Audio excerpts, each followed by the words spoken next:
Our story opens with the kind of coincidence that can make a woman question every decision she has ever made. Our heroine arrives for a blind date and discovers that the man waiting for her is the very stranger who turned the previous night into the most humiliating encounter of her life. Worse, he is no ordinary stranger. Lu Liyang is 28, obscenely wealthy, and powerful enough to command one of the city's largest construction companies. To everyone else, he is the dream husband. To the woman sitting across from him, he is a walking disaster, wearing an expensive suit. The reluctant beauty wants only one thing: distance. Unfortunately, the calculating president reacts to her resistance like a hunter spotting prey. He promises that her wild temper will eventually be tamed and makes it clear that running will not end his pursuit. The more firmly she rejects him, the more determined he becomes to pull her into his orbit. And romance is not the only trap closing around her. The man she truly loved betrays her and ends their relationship without mercy. Before she can recover, the stepmother who already despises her uses Mr. Lu's interest as an excuse to force her toward marriage. Everyone expects the abandoned girl to surrender quietly, grateful that such a wealthy man wants her. They have badly misunderstood the woman they are dealing with. The family thinks it is handing Mr. Lu a sweet, obedient little wife. Instead, it is placing a lit match beside a barrel of gasoline. Our leading lady refuses to remain anyone's victim, not her vicious stepmother's, not the unfaithful man's, and certainly not an arrogant president's. If this relentless suitor believes he can tame her, she is happy to accept the challenge. She simply plans to reverse the roles and tame the beast first. With both of them refusing to yield, the real question is no longer whether she will reject Mr. Lu today. It is how long either of these two can keep pretending that their war has nothing to do with attraction. Gu Yixue dreams that she has been caught by a beast. The harder our heroine struggles, the tighter its hold becomes, until escape feels impossible and the dream dissolves into flashes of the reckless night she is trying to forget. Just as panic takes over, a furious voice tears through the fantasy and drags her back to reality. The woman standing over her is Mu Yakin, her stepmother. Instead of welcoming the daughter who has just returned from overseas, the older woman complains that Yixue is still behaving like a princess while the Gu family business approaches bankruptcy. She orders the exhausted girl to get dressed and entertain young Master Lu, the wealthy man she has arranged as the family's supposed rescue. Then Mu Yakin insults Yixue's late mother and claims the younger woman is not even worthy to present herself to a man like him. That is where our stubborn beauty's patience ends. She splashes water straight into the woman's face, calls her what she really is, a mistress who married into the family, and warns that the entire glass will follow if her mother is insulted again. A servant interrupts the fight to announce that young Master Lu is waiting. Rather than letting her stepmother see any fear, the reluctant heiress calmly heads downstairs. She wants to judge the so-called savior Mu Yakin has chosen and find out what kind of bargain is being made with her life. The guest, meanwhile, is perfectly relaxed, as if he already owns the outcome.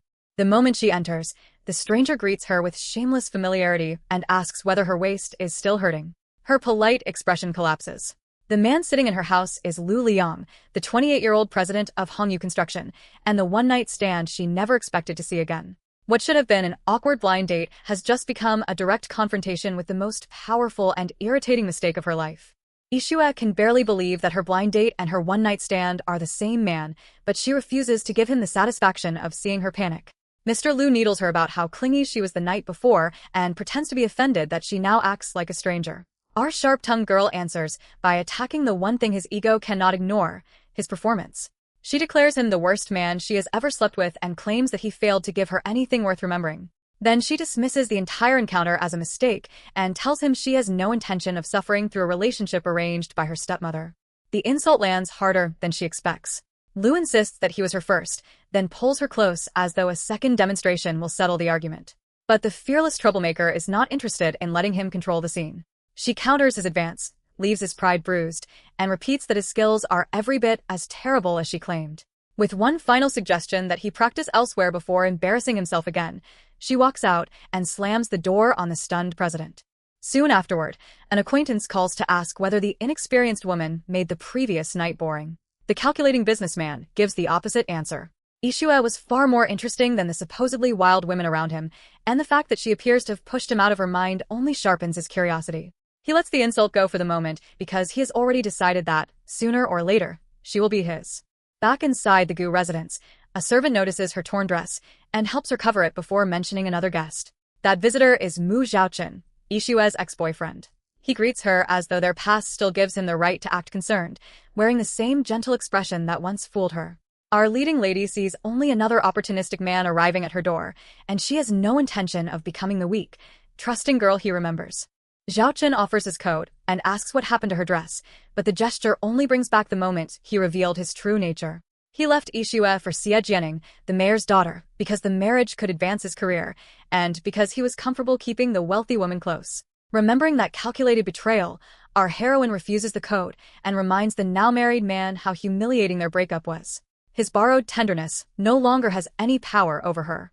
The confrontation becomes uglier when Xie Jianing arrives. She looks at Yixue's damaged clothes and immediately accuses her of fooling around with men. The cornered heiress responds by pointing out the hypocrisy. The woman throwing around words like immoral is the same mistress who stole another woman's boyfriend and married him. When Jianing threatens to have her locked up, Yixue calmly cites the criminal punishment for unlawful detention. Unable to win the argument, the mayor's daughter changes tactics and reveals that B City's banks have been refusing the Gu family's loan requests. She claims Lu Liyang is applying the pressure and mocks Yixue for failing to win his heart. Hearing Lu's name attached to her family's crisis, our furious heroine goes straight to his private residence and pushes past the staff. She finds the relentless businessman swimming and demands to know whether he ordered every bank to reject Gu Corporation. He denies being the cause, pointing out that he does not control the city's banks, but admits that he knows why the family has become untouchable. Before explaining, he tells her to pull him out of the pool. Yixue hesitates, correctly suspecting a trick, but reaches down because she needs the information. Lu uses the opening to drag her off balance and into his face. With the two of them close enough for the memory of their night together to become impossible to ignore, he asks whether the woman who delivered such a righteous rejection that morning can still remain calm in front of him. Once again, a business question has become a contest over who will lose control first. Lu finally explains that the family's problem began inside Gu Corporation. Yixue's father, Gu Zhonghong, is known as a decent but timid businessman, while Mu Yakin chases profit without respecting risk. Her reckless decisions burned through the company's investment funds and created losses so visible that every lender began protecting itself. Gu Zhonghong has been begging bank directors for more time, but they now demand repayment or bankruptcy. Mr. Lu insists that he did not create the crisis. He simply understands it better than the people trapped inside it. When the suspicious heiress asks why he keeps involving himself, the president offers to become the Gu family's savior. The company needs $100 million investment, an enormous sum to them, but an easy expense for him. Lu will cover the shortfall on one condition: Yixue becomes his wife. She immediately sees the proposal as an attempt to purchase her and refuses to sell herself, even for the business her parents spent their lives building. Still, she swears that she will protect the shares and property left by her mother, whatever it takes. Refusing Lu's bargain does not erase the debt, so our determined girl searches for another solution. At an upscale nightclub, she approaches Director Jean, one of the bank figures with influence over the family's loan. Jean is already drinking with women and openly hunting for someone new. When Yixue asks him to show mercy to the Gu family, the notorious pervert agrees only if she will take the discussion to a private room and entertain him.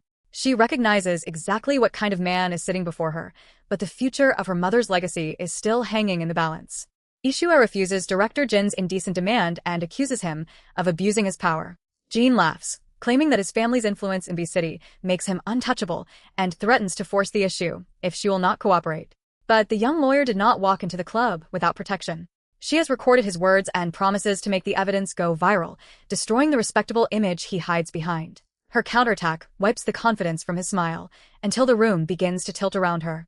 The banker has drugged her. Even while fighting to stay upright, our heroine warns him that sexual assault backed by threats and violence carries a severe prison sentence. Jean dismisses the law, boasts that his family can protect him, and moves closer. She lands a desperate kick and tries to run, but he grabs her and reveals that his men are waiting outside. Her careful recording may expose him later. First, she has to survive the room. A cold voice asks exactly who Jean intends to assault. Lu Liyang has appeared, and for once his possessiveness is aimed at a man who deserves it. The bank director collapses into panic while the president lifts the drugged woman away from him. Lu's men take over, turning Jin's own threats back on him and promising a brutal punishment that even his family connections may not erase. Yixue wakes in Lu's arms with the drug still burning through her system. Instead of thanking him, she demands to know what he is doing. The relentless president accuses her of seducing another man and uses the moment to push his claim over her. Her body is weakened, but her mind is still searching for a way to escape both the drug and the man who believes rescuing her has earned him control. Lu tells the drugged woman that surrendering to him would make everything easier. He moves close enough to test her resistance, but our heroine understands that the heat and confusion belong to the substance Jean gave her, not to a choice she is freely making. She shoves Mr. Lu away, pours cold water over herself, and forces her mind back into focus. Before he can close the distance again, she gets to her feet and heads for the exit. Her best friend Lin Fei arrives at exactly the right moment. Yixue had arranged backup before confronting Jean, and the two women leave together. One of Lu's men offers to bring her back, but the president refuses. He orders them to follow at a distance and make sure both women reach home safely. Watching the stubborn beauty choose her friend over him, he wonders when she will finally allow herself to rely on him. At Lin Fei's home, Yixue thanks her friend and learns that the dose was limited enough to avoid lasting danger. Lin Fei asks how she became connected to the notoriously difficult Lu Liyang, warning that women he targets rarely escape without losing either their peace or their freedom. The reluctant beauty denies that they have any relationship and turns back to the financial crisis. Despite everything Jean tried to do, she still intends to contact him. The encounter was horrific, but it also gave her leverage, and she plans to use that leverage to protect the Gu company without becoming Lu's purchased bride. Director Jean answers Yixue's invitation bruised, bandaged, and furious. Lu's punishment left him with broken bones, but not with better judgment. Believing Mr. Lu will not protect her this time, he again threatens the entire Gu family unless she submits to him. Our heroine lets him finish, and then plays the recording of his nightclub demands. Jean destroys the device, convinced that he has erased the danger, only to learn that it was never her only copy. The lawyer has also found other women Jean harassed and assaulted, and their evidence is stronger than hers. Together, the cases could put him behind bars for years. Jean tries to call it blackmail built on false accusations, but she is not there to beg. She gives him a choice: face the victims and the criminal evidence, or use his influence to resolve the Gu family's outstanding bank problem. 1 week later, the company's immediate financial crisis is settled. Yixue calls Lu, declares that they no longer need to meet, then corrects herself. She intends never to meet him again. Mr. Lu is impressed rather than defeated. She protected her family, neutralized Jean, and tried to kick away the ladder that connected her to the president. Unfortunately, Lu treats anything he wants as something already destined to come to him. He orders his people to expose senior Gu Corporation employees who have been embezzling revenue, demanding that the scandal become as serious as possible. If the stubborn heiress refuses voluntary help, he plans to create a situation that will make her ask for it. A few days later, Yixue starts rebuilding her own life. Her overseas cases and strong interview earn her a place at Sherman's law firm, and for the first time since returning home, she can focus on her legal career. The peace lasts only minutes. An employee bursts in with news that trainee Lu Xiaoming is on the rooftop, arguing with Lu Liyang and threatening to jump unless the president accepts her love. The man Yixue thought she had finally removed from her life is waiting above her new workplace.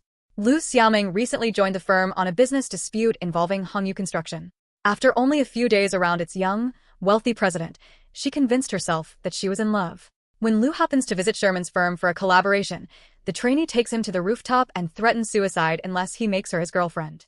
Yixue arrives with the others and discovers that the business connection has dragged Mr. Lu directly into her new job. Xiaoming begs for one chance and promises that Lu will fall for her. His answer is devastatingly simple: he does not even know who she is.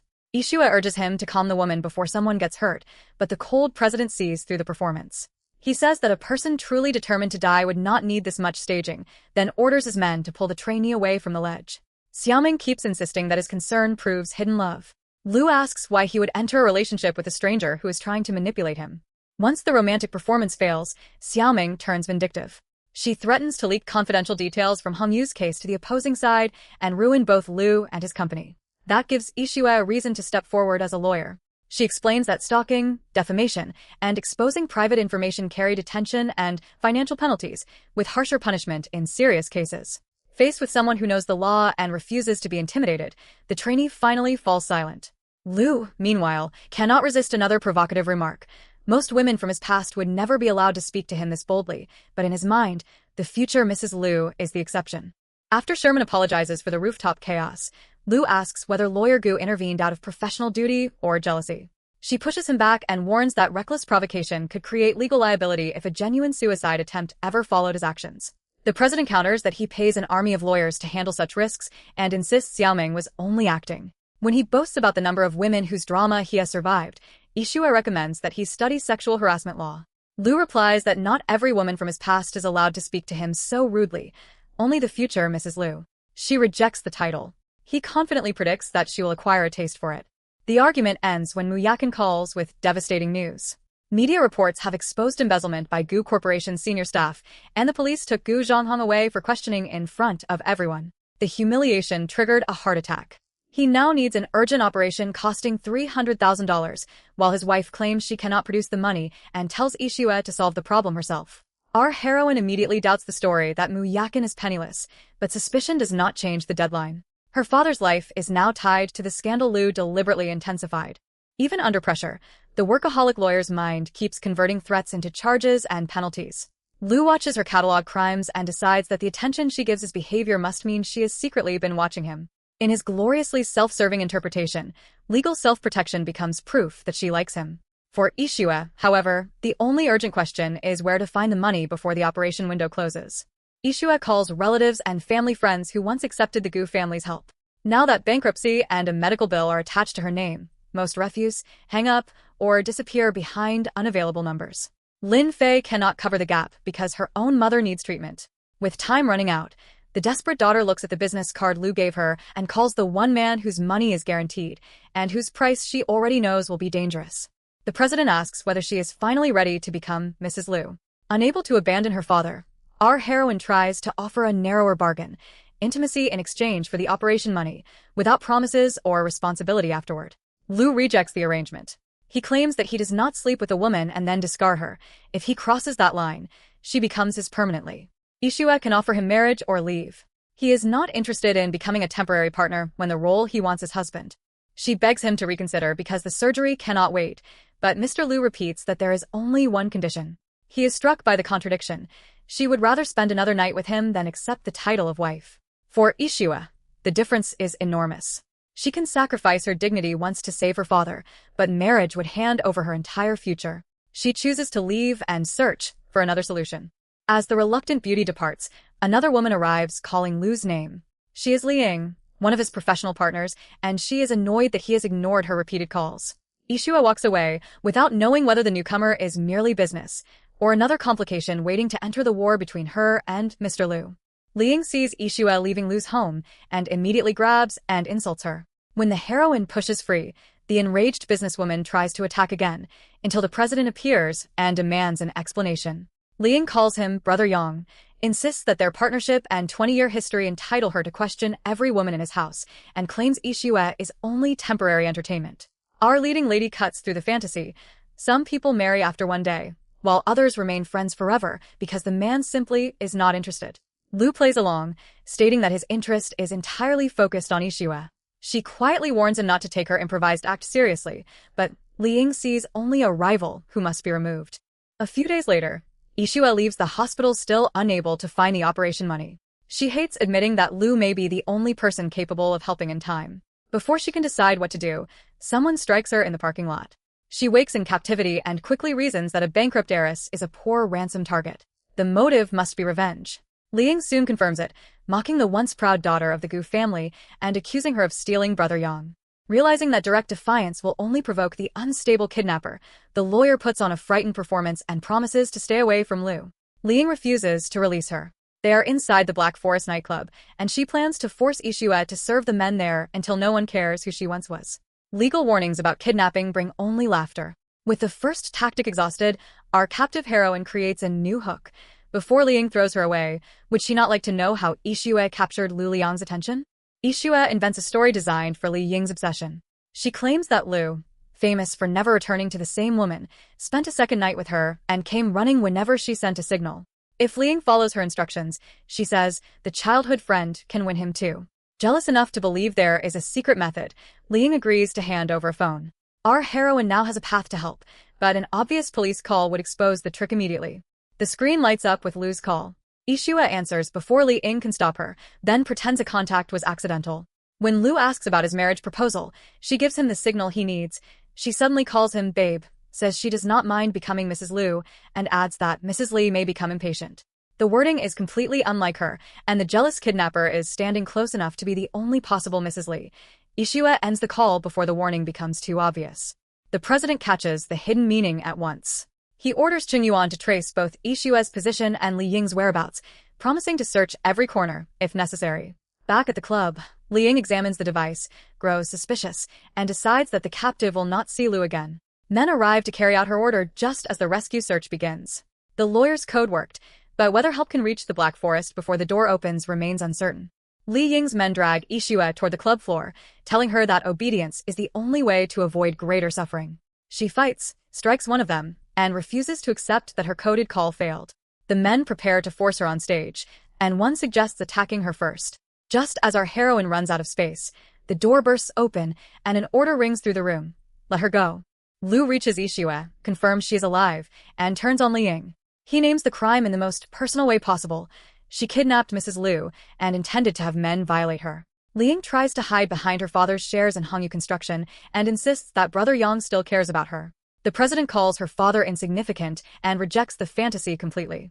Rather than physically retaliating as she did, he orders that the unstable woman be confined in a psychiatric hospital. Her 20-year obsession ends with her screaming his name while his men take her away. The danger is over, but the fearless lawyer cannot simply switch off what happened. In Lu's arms, she drifts into a vision of her mother, the woman who taught her to be strong and brave.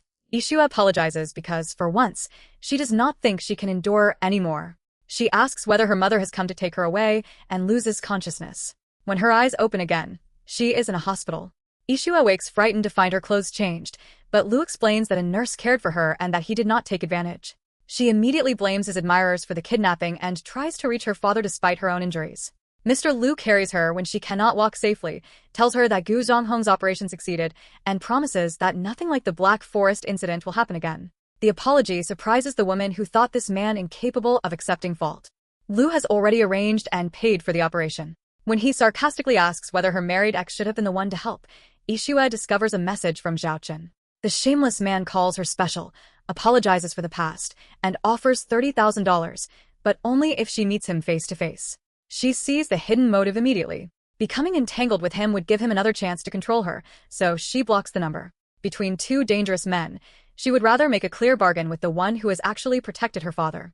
Lu lightens the mood by suggesting that, now he has brought her to see her father, they should inspect their future wedding room. Yixue understands that the operation money, her father's condition, and Lu's uncompromising terms have left her with no solution she can accept marriage. She asks whether she has any real chance to reject him now. When the president turns the question back on her, the reluctant bride finally gives the answer he has been pursuing from the beginning. She will marry him. Lu is delighted by her agreement, but Yixue refuses to enter an ordinary marriage. She proposes a legal union that exists in name only, with neither party owing the other the private duties of husband and wife. Mr. Lu rejects that restriction and reminds her that he is not a safe, ceremonial husband. When he brings up their first night to prove the point, she stops his hospital room advance with a sharp counter of her own. The future couple tours Aurora Manor. Lu thinks the conveniently located luxury house is small because it is only half the size of his villa. Our practical bride cares less about scale than safety, ownership, and the written terms of the marriage. She keeps returning to the contract, while the president behaves as though time and proximity will erase every boundary she writes down. At lunch, Lu hands her the purchase papers. Yixue discovers that the $10 million house is already registered in her name, and that he bought it 2 days after their first encounter, long before she accepted the proposal. The relentless businessman had apparently planned their marriage while she was still trying to forget him. When she asks why a man like him chose her, he gives the simplest possible answer. He finds her irresistibly attractive. He also invites her to stop hiding behind President Lu and call him Liyang. She pointedly sticks to the formal title. Their meal is interrupted by second young Master Qin and his female companion, Zui Yi. Lu casually explains that he was viewing a marital home because he is getting married. The announcement hits the newcomers hard, especially the woman at Qin's side, whose history with the groom is about to turn a simple lunch into another rivalry. Lu identifies Zui Yi as Qin's companion and introduces Yixue as his bride-to-be. The other woman immediately closes the distance, causes a collision, and hides the provocation behind an apology. She remarks that Liyang has always been a flirt and acts surprised that anyone captured his heart. Her knowledge of his preferences, including the fragrance he dislikes, makes it clear that this is not a casual acquaintance. Away from the men, Zui Yi tells the new bride that jealousy is obvious. She claims Yixue resembles her and offers poisonous advice. If the younger woman wants to stay beside Lu, she should imitate the woman he truly loved. In Zui Yi's version of the past, a man who cannot have the original will settle for a substitute. She expects insecurity. Instead, she hands a lawyer the exact argument needed to expose her obsession. Yixue suggests that Zui is, at most, a forgotten ex-girlfriend, not some irreplaceable first love.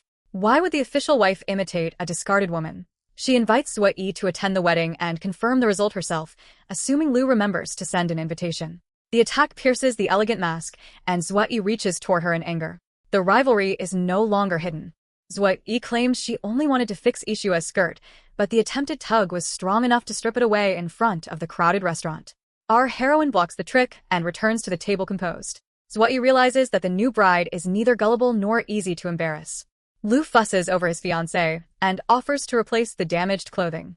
Yixue reminds him that his affection is part of their public act and tells him to stop becoming so touchy. Zui then performs an elaborate apology and suggests that she and Mrs. Lu remain in contact. The blunt bride refuses. She is not obliged to befriend a woman who just tried to humiliate her, and she mocks the way Zui's thoughts always return to the name Lu. Cornered, the woman admits that she and the president dated long ago but pretends that the relationship means nothing now. Yixue answers that the title, ex-girlfriend, only applies if both people once shared real feelings. If Lu never loved Zui, then she was merely a passerby. Zui tries to reclaim emotional ground by telling Liyang not to remain trapped in the past, a transparent attempt to exploit his pride. Our heroine dislikes being used in the performance, but dislikes Zui's smugness more. She proposes a temporary partnership with Lu, preparing to give the so-called original a demonstration of what his present choice looks like. Yixue leans into the role of affectionate fiancé, calls Lu dear, complains that the green tea at the table is unbearably sour, and kisses him in front of Zui. The president enjoys the partnership enough to take the initiative, much to his bride's annoyance. Qin watches his companion's reaction and later asks whether she still has feelings for Lu. Zui denies it and changes the subject to an upcoming performance, but her composure is only temporary. Privately, Zui contacts someone who has apparently handled ugly work for her before. She offers payment for information on Gu Yixue, identifying the lawyer as Lu's fiancé. The contact jokes about bribery, kidnapping, or threats, but she refuses to explain the purpose. The woman who claimed to be finished with her ex has already begun searching for a weapon against his future wife. On the drive home, Lu learns that Yixue moved out of the Gu residence to live closer to work. He tries to invite himself inside, but she raises a more serious issue. If Zui continues pestering him, and he allows the contact, the bride will reconsider their entire marriage agreement. Mr. Lu assures her that he has no interest in another woman, especially after meeting her. When she questions how well his ex knows his preferences, he turns the perfume discussion into another intimate tease and quietly buckles her seatbelt before she can retreat. Our heroine changes her mind about the visit and leaves, once again escaping with the last word while he sits speechless in the car. Yixue reaches home and finds Mu Xiaochun waiting outside. He learned her address from his aunt, Mu Yakin, and immediately accuses her of selling herself to Lu for the medical money. He offers to pay instead, as though accepting his cash would erase the wife he chose and the betrayal that ended their relationship. Our heroine says she would rather accept Lu's openly priced help than Xiaochun's disguised control. She reminds him that they are finished and asks whether his wife knows he is standing outside another woman's home. Xiaochun refuses to accept the boundary. He grabs Yixue, hurts her, and insists that Lu is a playboy who cannot give her a happy ending. The president, who stayed long enough to make sure she entered safely, steps out and asks whether the ex is discussing him. When Yixue agrees to use Lu's presence, he is more than willing. Lu calls her his woman and announces that they will marry soon. She confirms that they have already chosen a home and will complete the marriage once her father stabilizes. Xiaochun is forced to hear the truth directly from the woman he thought would always remain available to him. The confrontation revives the worst day of Yixue's life.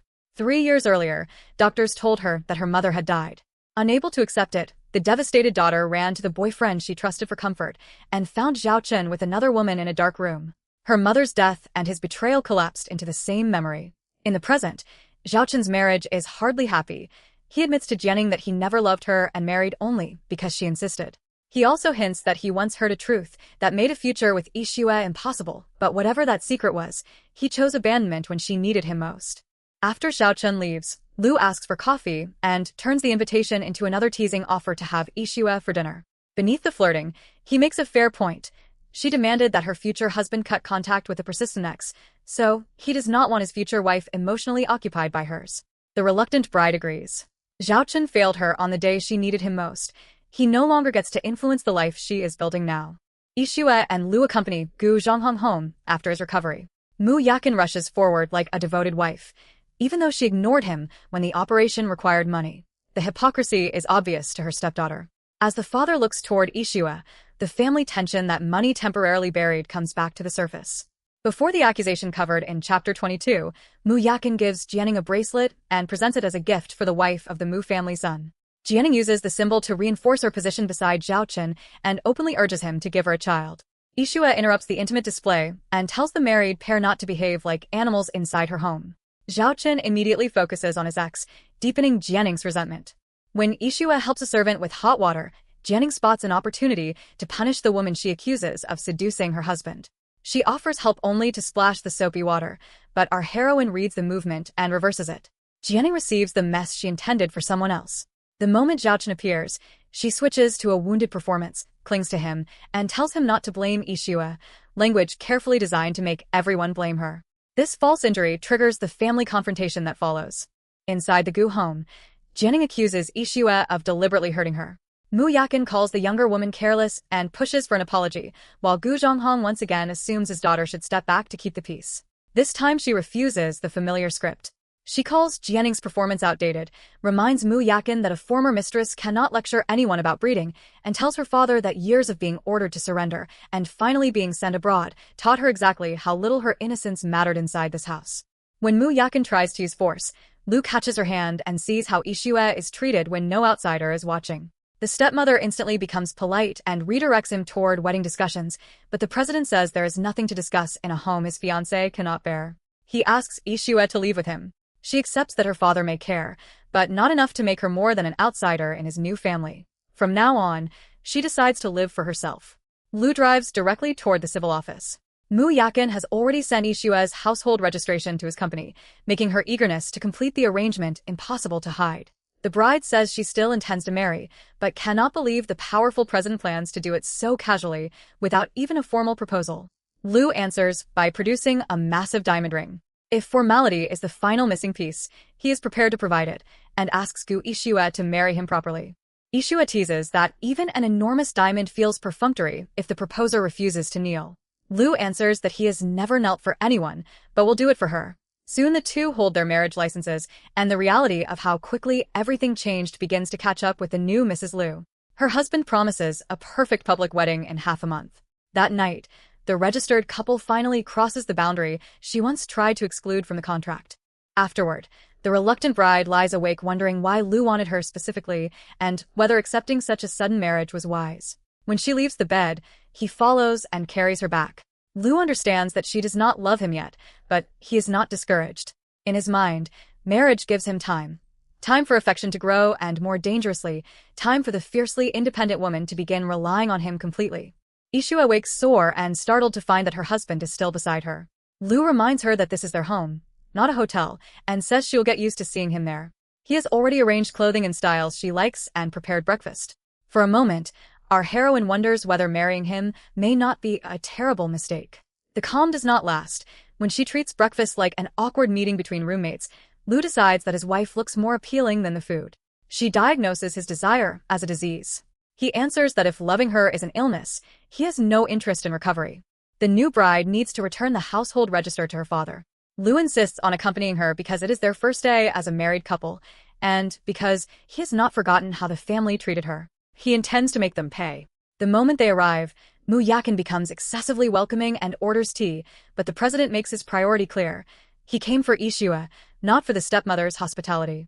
Mu Yakin confirms the marriage through a friend at the civil bureau and immediately calls the two families one.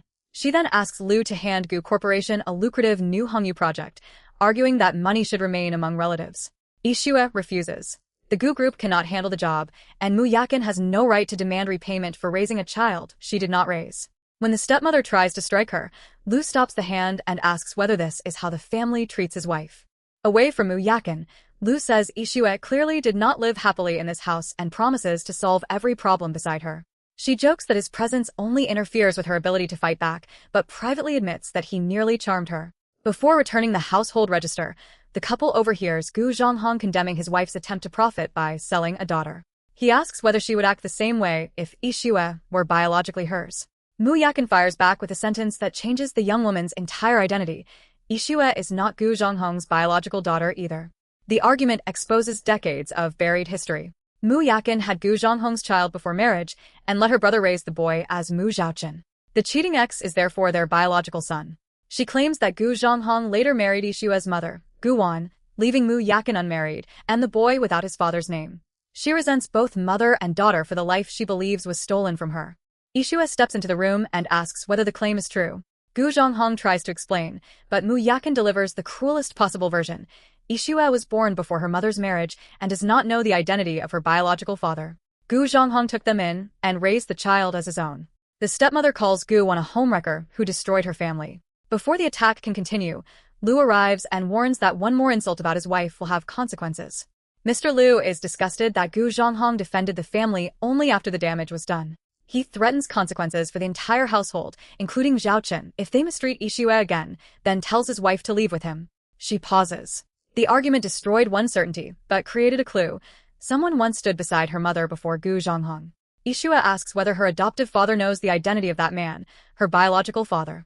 Gu Zhonghong says he cannot identify Yixue's biological father. Her maternal grandfather adopted him from an orphanage, and his marriage to Gu Wan was an arrangement rather than a romance. They were never close enough for her to share the man she had loved before him. Yixue decides to find the truth herself. In the background, Mu Yakin's fear suggests that the unknown man may be powerful enough to make even established families cautious, but she keeps whatever she knows to herself. With the family register returned, Yixue asks her husband to use his connections to investigate the man who was with her mother more than 20 years earlier.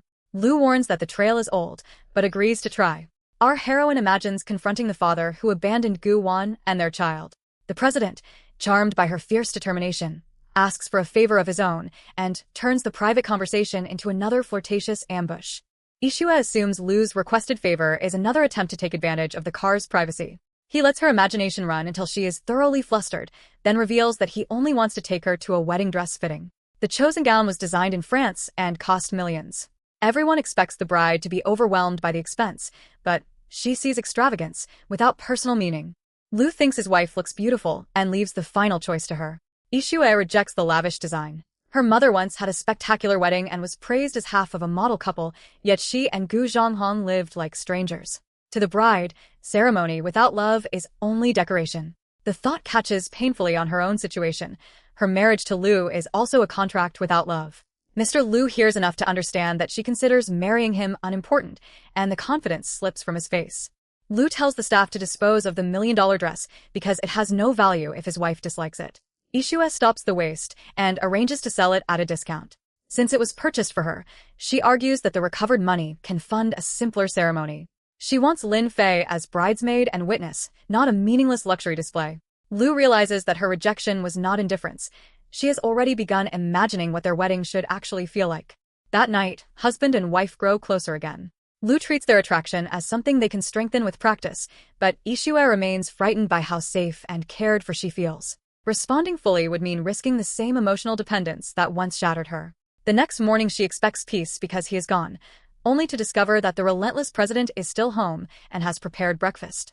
Lu proudly serves the meal he cooked, looking less like an overbearing CEO and more like a considerate husband.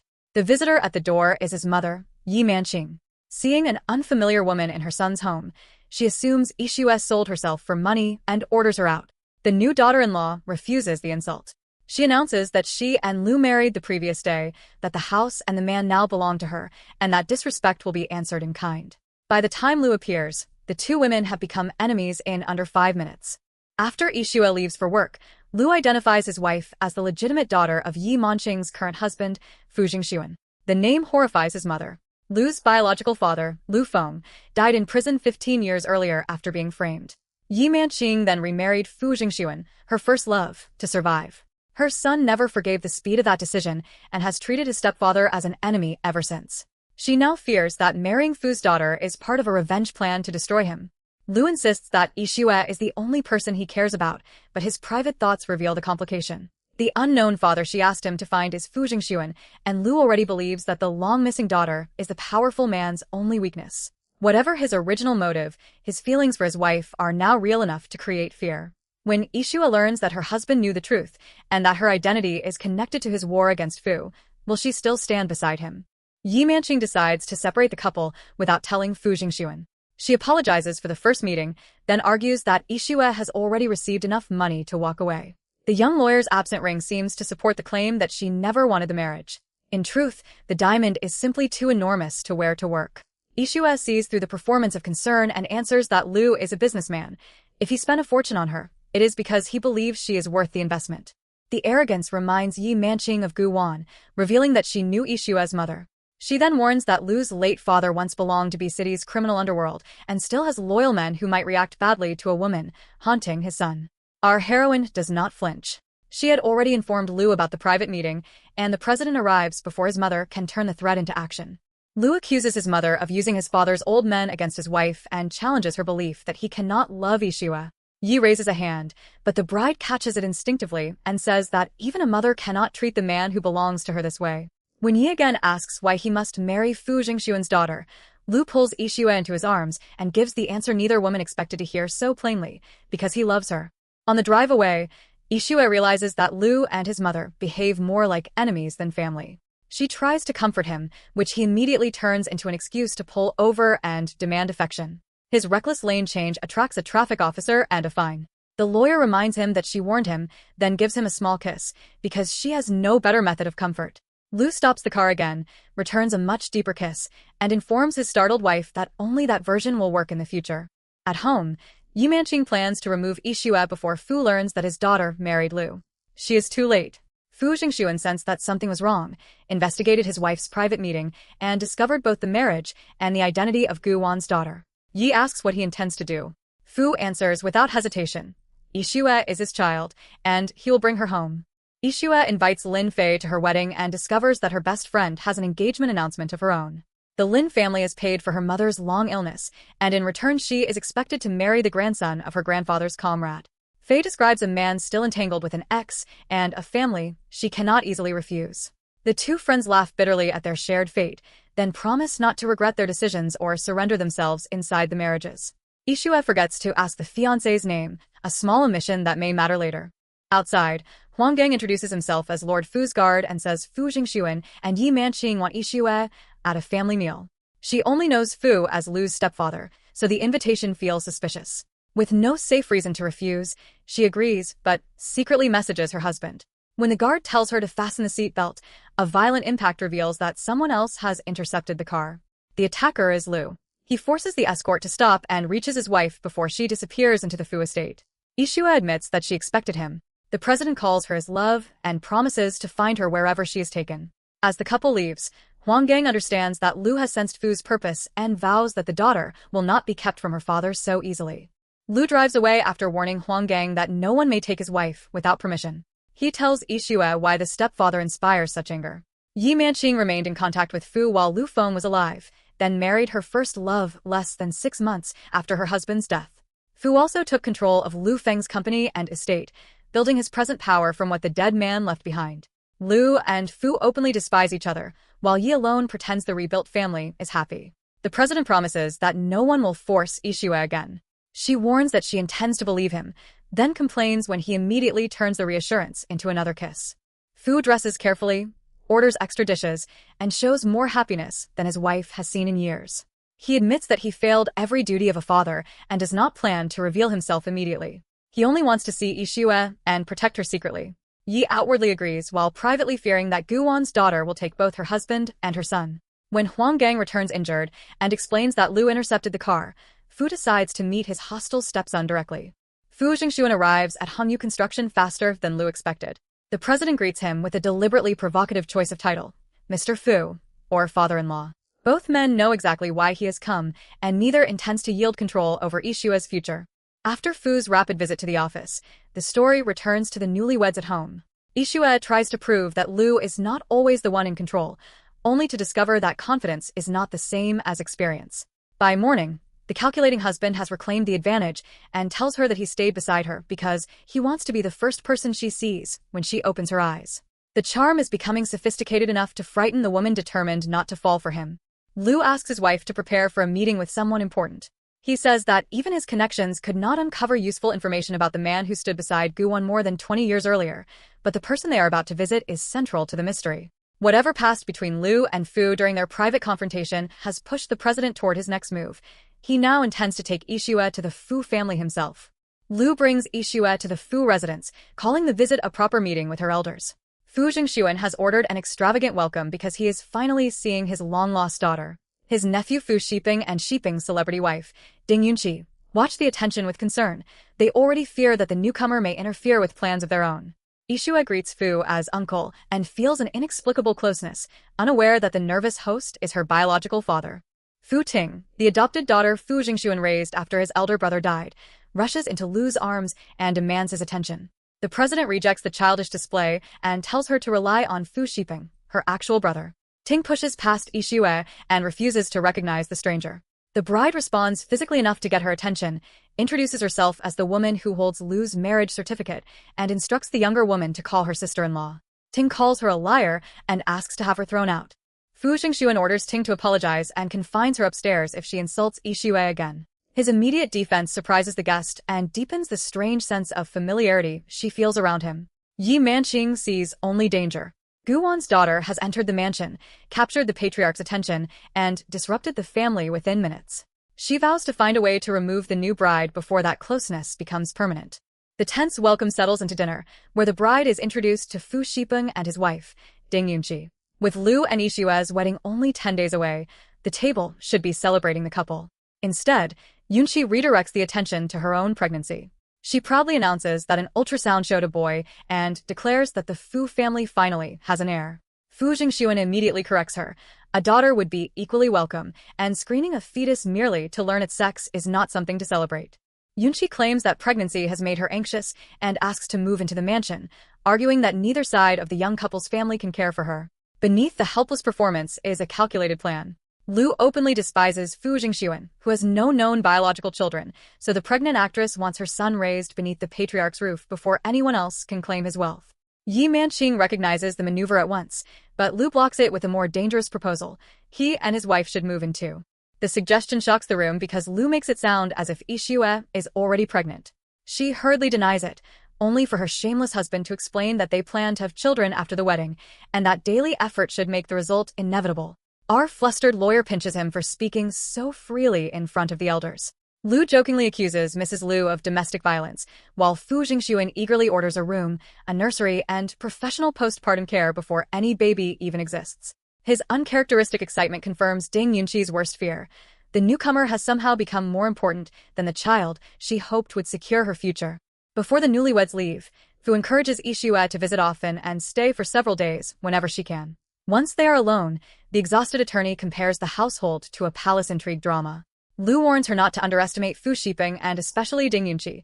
The nephew is an obvious predator, but his wife hides sharper teeth and knows how to wound people quietly. The heroine refuses to sacrifice her career managing his relatives. Her husband promises that he will keep the Fu family's trouble away from her. Lu naturally demands compensation for shielding his bride.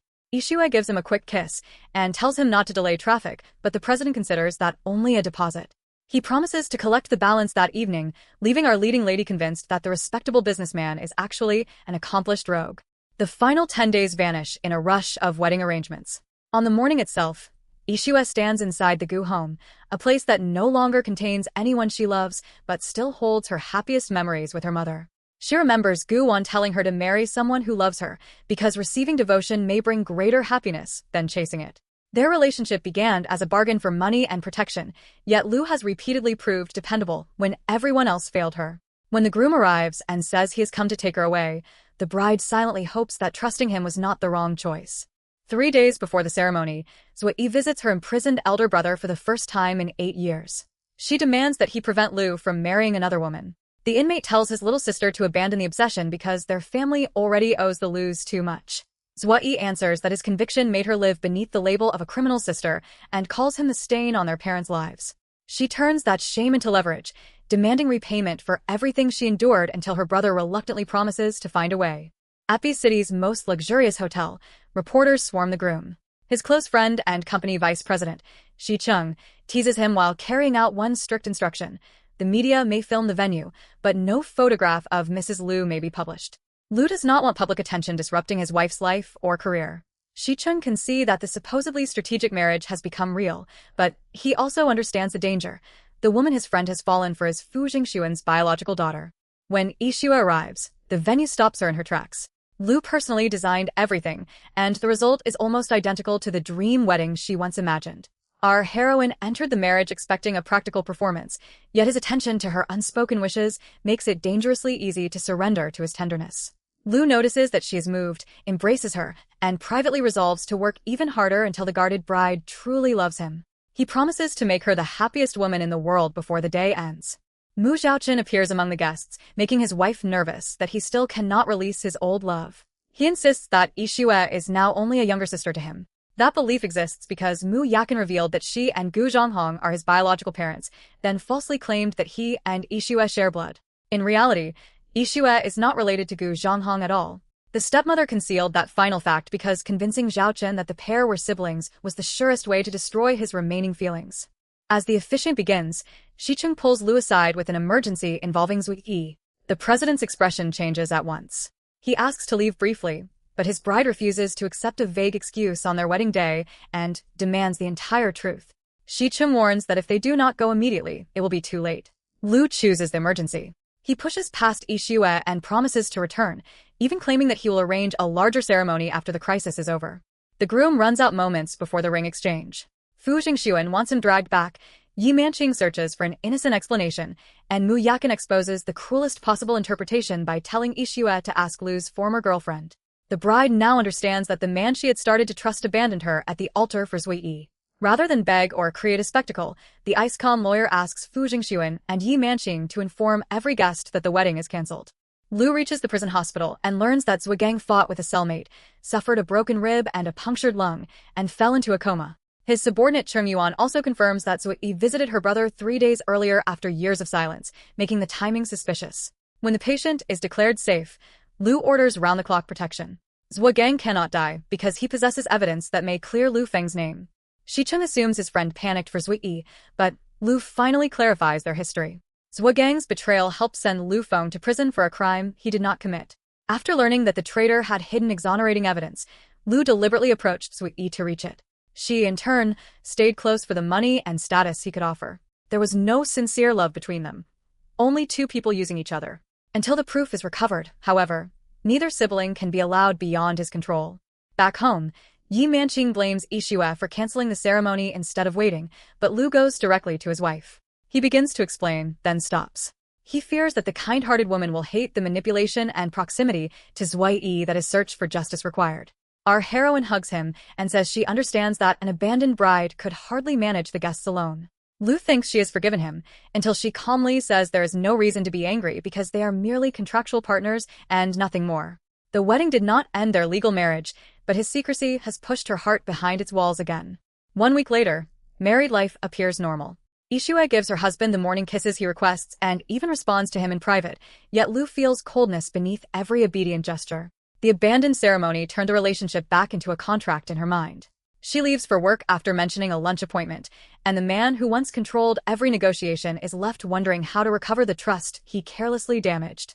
An international package and an unfamiliar number reconnect our career-focused heroine with Hao Xian, the childhood sweetheart who grew up beside her. He has heard that she returned and promises to come home soon. Yixue agrees to meet him, but forgets to mention her marriage. Inside the parcel is a beautiful accessory chosen perfectly for her taste. Lu takes it away the moment he learns another man sent it. She calls him jealous and insists Hao Xian is only a good friend. The president answers with the one advantage he refuses to surrender. He is her husband. Yixue assures Lu that the marriage agreement prevents her from betraying him, but that answer hurts more than it reassures. To her, the document is still their only bond.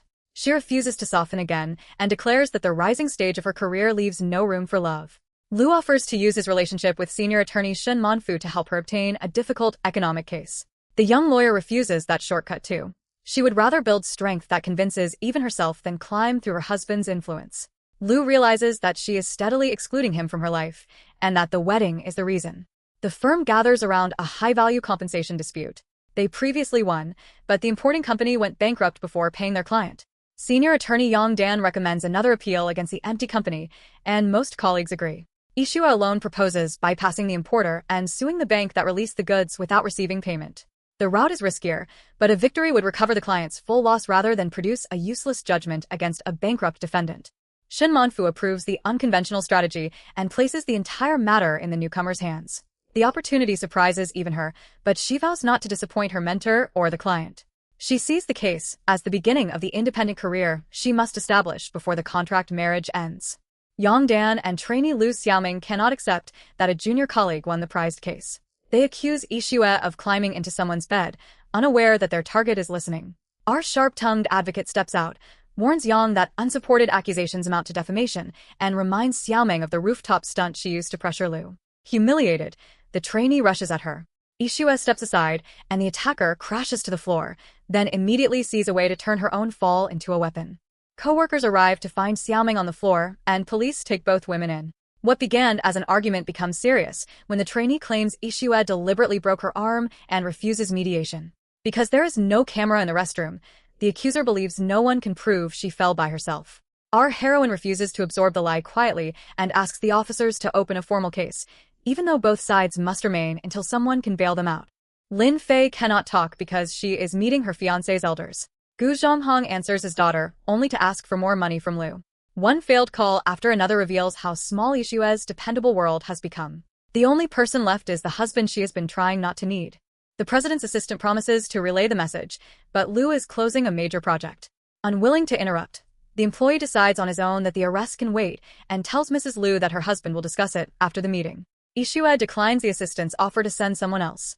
She concludes that Lu has again placed something more important above her and admits that relying on him was foolish. What she does not know is that her husband never received the request. After finishing the meeting, Lu wonders why his wife has been silent all day. A connected call in his log exposes the truth. The assistant admits that Yixue asked for bail from a police station but was refused because the project seemed too important to interrupt. Furious, the president dismisses him on the spot and abandons the final contract signing to reach his wife.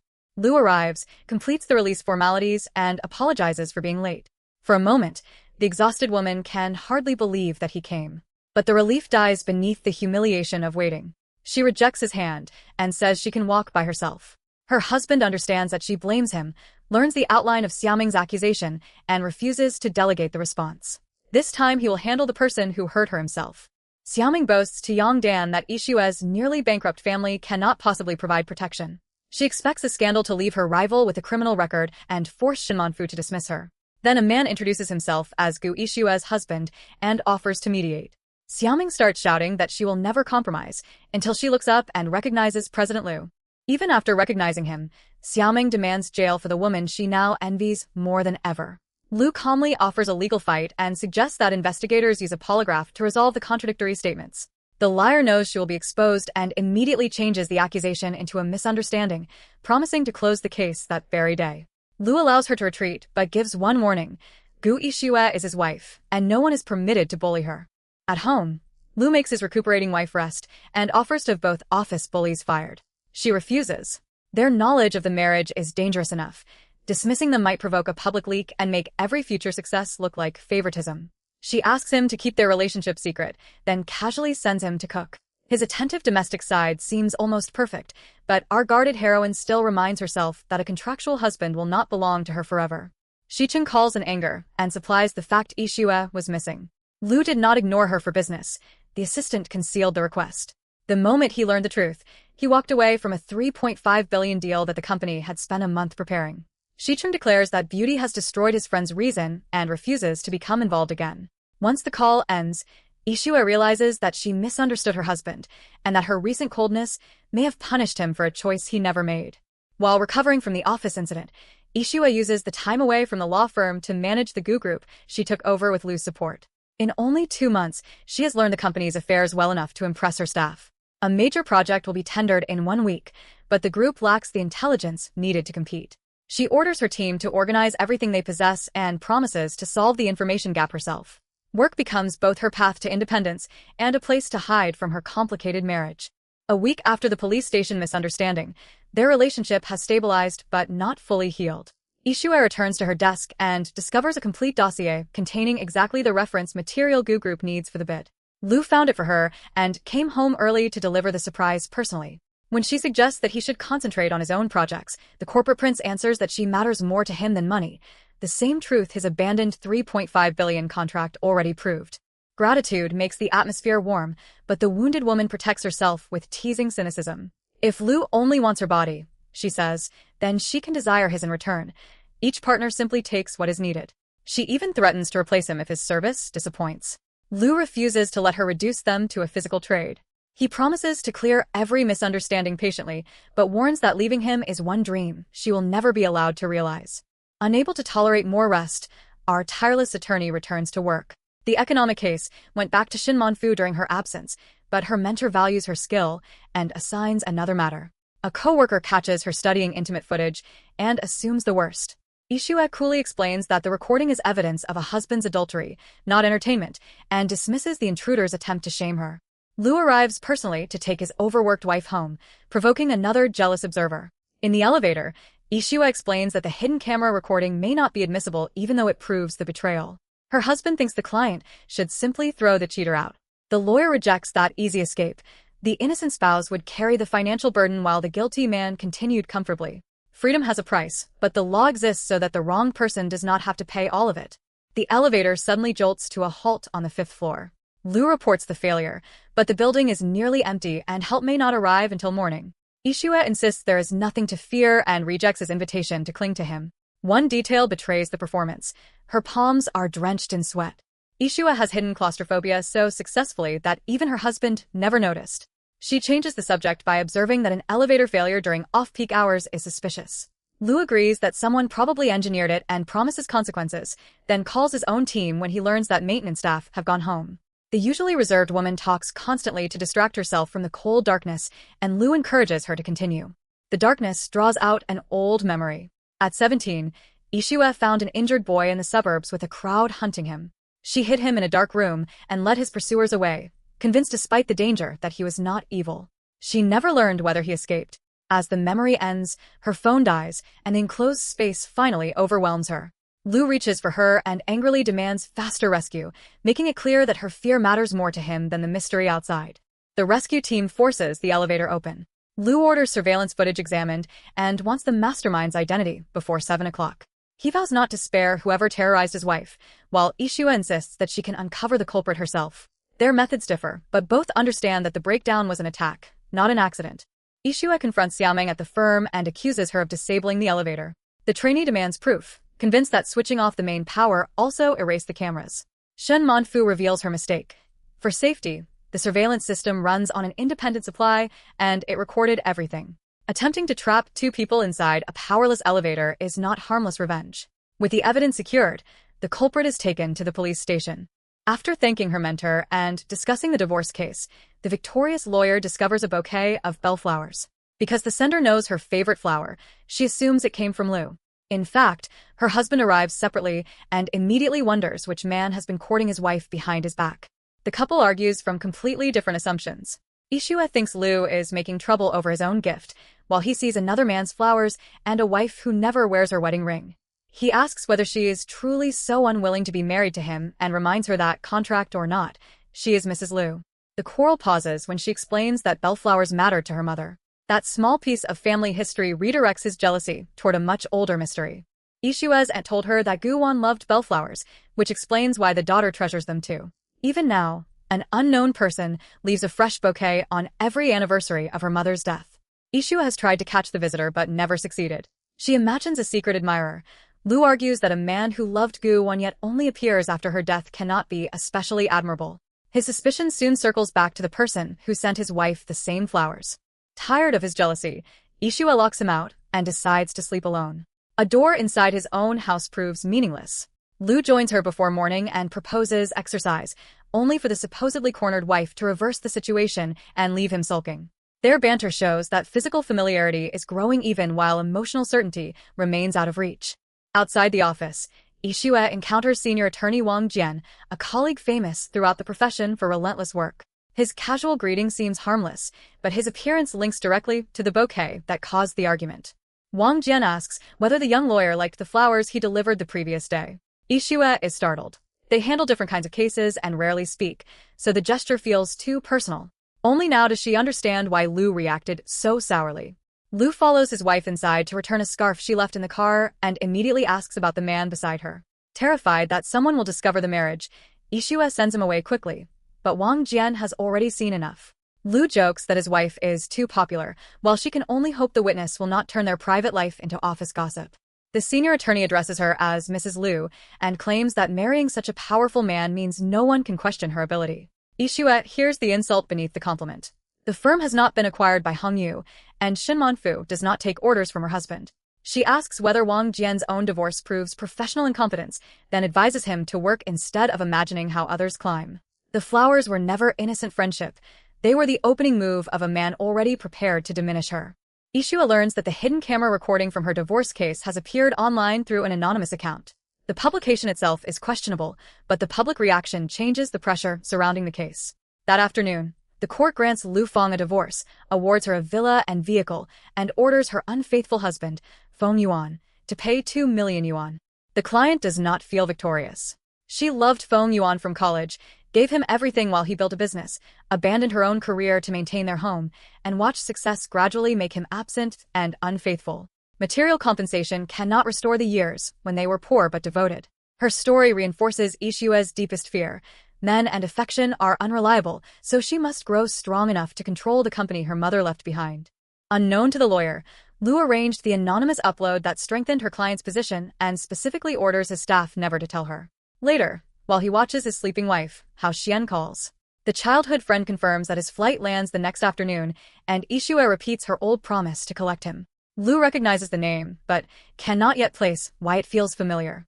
Hao Xian grew up with Yixue and Lin Fei, always caring for the two younger girls. He later moved to America, built a financial company that recently went public, and is returning after 3 years to expand domestically. Lin Fei joins the airport plan through their old group chat. When a slightly drunk Lu comes home and asks who Hao Xian is, his wife describes only a childhood friend. The president pretends not to care, although his attention says otherwise. Yixue proudly tells her husband about winning both major cases, and his simple praise makes the formidable lawyer see an unexpectedly adorable side of him. Then Lu Fang calls with a complication. She is pregnant, and Feng Yuan wants to remarry, promising to leave his mistress for the baby's sake. Yixue congratulates the future mother but warns her not to return to the same abyss, without proof that the father has truly changed. Lu says that fatherhood would change him, but Yixue pulls away when the conversation becomes personal. She does not want a child while the law firm and Gu Group both need her. Pregnancy could interrupt the fragile progress she fought to create. More importantly, she intends to reclaim the remaining Gu Group shares and control her mother's company in full. Lu offers help, but the iron-willed heiress says the decision is already made. She informed him because he is her husband, not because she is asking permission. Lu respects his wife's demand for independence. He cancels Hong Yu's scheduled visits and orders his company to stop intervening in Gu Group decisions. He will only lend her a highly capable secretary who may organize affairs but cannot control policy. Watching the arrangements change, he realizes that Yixue is no longer the defenseless girl he once supported. She has learned to move forward. The person struggling to release the past is him. Yixue and Lin Fei meet Hao Xian at the airport with the old ease of childhood. He has been gone for 3 years without even returning for New Year, so affection arrives mixed with complaints. A reunion meal must wait. Fei has another blind date, and the legal eagle has a court hearing. Hao Xian volunteers to accompany her. In court, Yixue proves that Cheng Yukai injured a creditor before pushing him down the stairs over a debt of only 20,000 yuan. He is convicted of intentional murder and receives a suspended death sentence. Hao Xian watches with pride, impressed by how much the girl he knew has grown. Then the condemned man breaks loose, snatches an auxiliary officer's weapon, and charges the lawyer he blames for his fate. Hao Xian throws himself between Yixue and the gun. The bullet strikes him, and the courtroom erupts. Our heroine restores enough order to summon an ambulance, then holds on to the wounded man while he weakly says that her safety makes the sacrifice worthwhile. Outside the operating room, she begs the childhood guardian not to leave her with lifelong guilt. News reaches Lu in the middle of a business meeting. He ends it instantly when told that his wife was targeted, only to learn that another man shielded her. The bullet missed every vital organ and was removed successfully, though the patient remains weak. Cheng Haoxian is not merely an old friend. He is the only grandson of a family that has prospered for 3 generations and now controls much of the city's economic lifeline. Lu also remembers that his wife specifically cleared her day to meet him. At the hospital, Lu encounters Haoxian's grandfather outside the ward. Old Master Cheng invites the powerful visitor inside, but the president declines to intrude on the patient. He says he has only come to collect his wife. The calm wording hides the real tension, gratitude, jealousy, and the knowledge that Hao Xian just risked his life for the woman Lu is still struggling to reach emotionally. Old Master Chung reassures Yixue that his reckless grandson was fortunate and promises to scold him after he wakes. Lu arrives, confirms that the operation succeeded, and arranges a caregiver before taking his wife home. She resists because Hao Xian was injured for her, and she cannot rest without seeing him regain consciousness. Her husband answers that his only clear thought is that a gun was pointed at his wife. The fearless attorney calls violence an unavoidable risk of her profession, so Lu pulls her hand against his racing heart. He admits that the news almost drove him mad. He wishes he had taken the bullet himself and bitterly asks whether she would look equally devastated if he were lying in that hospital bed. His words are not the possessive performance she expects from a contractual partner. They are the uncontrolled fear of a man who genuinely cannot bear to lose her. When Lu withdraws in embarrassment, Yixue stops him. She admits that the attack frightened her and gently tells him not to worry now that she is safe. She justifies the tenderness as repayment for misunderstanding him, but her willingness to coax him reveals more than she wants to admit. Lu agrees to forgive her only if she grants one request, a condition he refuses to explain until the next day. Lu's mysterious condition is a carefully dressed morning at the golf club. Shi Cheng is there with Qin Xiaoyang, and so is Wu Yi. Yixue assumes her husband brought her to show off in front of his former girlfriend. Deciding to support the act once, she joins him, with exaggerated cooperation. Zhou Yi pointedly calls the newcomer Lu's girlfriend despite knowing about the marriage. Yixue answers by embracing him and claiming that her clingy man refused to leave her at home. She expects Lu to play along, but his gaze turns unexpectedly sincere as he says that a man cherishes the person who truly matches a soul, and that he treasures Yi very much. The words land more heavily than her little performance intended. While Qin Xiaoyang tries to care for Zhou Yi, her attention never leaves Lu. The president teaches his wife to swing by guiding her body closely, and the rival finally storms away. Yixue says the act can stop now that its target is angry. Lu quietly asks who said he had been acting at all. Zhou Yi corners Lu and asks whether they must now be strangers. He sees no other relationship left between them. She claims that Yixue does not love him and that their fake romance must be exhausting. Lu answers that his own love is real enough for both of them. He is happy to marry the woman he chose and tells Zhou Yi to abandon the past before she humiliates herself further. His marriage is no longer a stranger's concern. Elsewhere at the club, Qin Xiaoyang admits that his family has arranged his marriage to another woman. He regards the fiancé as easy to manage because they agreed to live separately and avoid each other's private lives. Friends question why he continues keeping Zhou Yi beside him and suggest marrying the ballerina instead. The sharper question is whether Zhou Yi rejects marriage itself or only refuses to marry Qin because she still wants Lu. Lu learns through the watcher he placed at the hospital that Hao Xian has awakened. He takes his wife there immediately, proving that he understood how deeply the uncertainty troubled her. At the ward door, however, he refuses to enter. Seeing Yixue worry over another man would make him jealous, so he will wait outside instead. His unguarded honesty stuns her into a sincere thank you. Hao Xian recognizes the man outside as Yixue's marriage partner, then turns his attention to the childhood friend fussing over his injuries. He asks whether she would be sad if he had died and whether she would remember him forever. Our heroine answers with the guilt she understands. If someone died because of her, she would carry remorse for life. Hao Xian hears what is missing from that answer. Before he can press further, Lin Fei bursts in.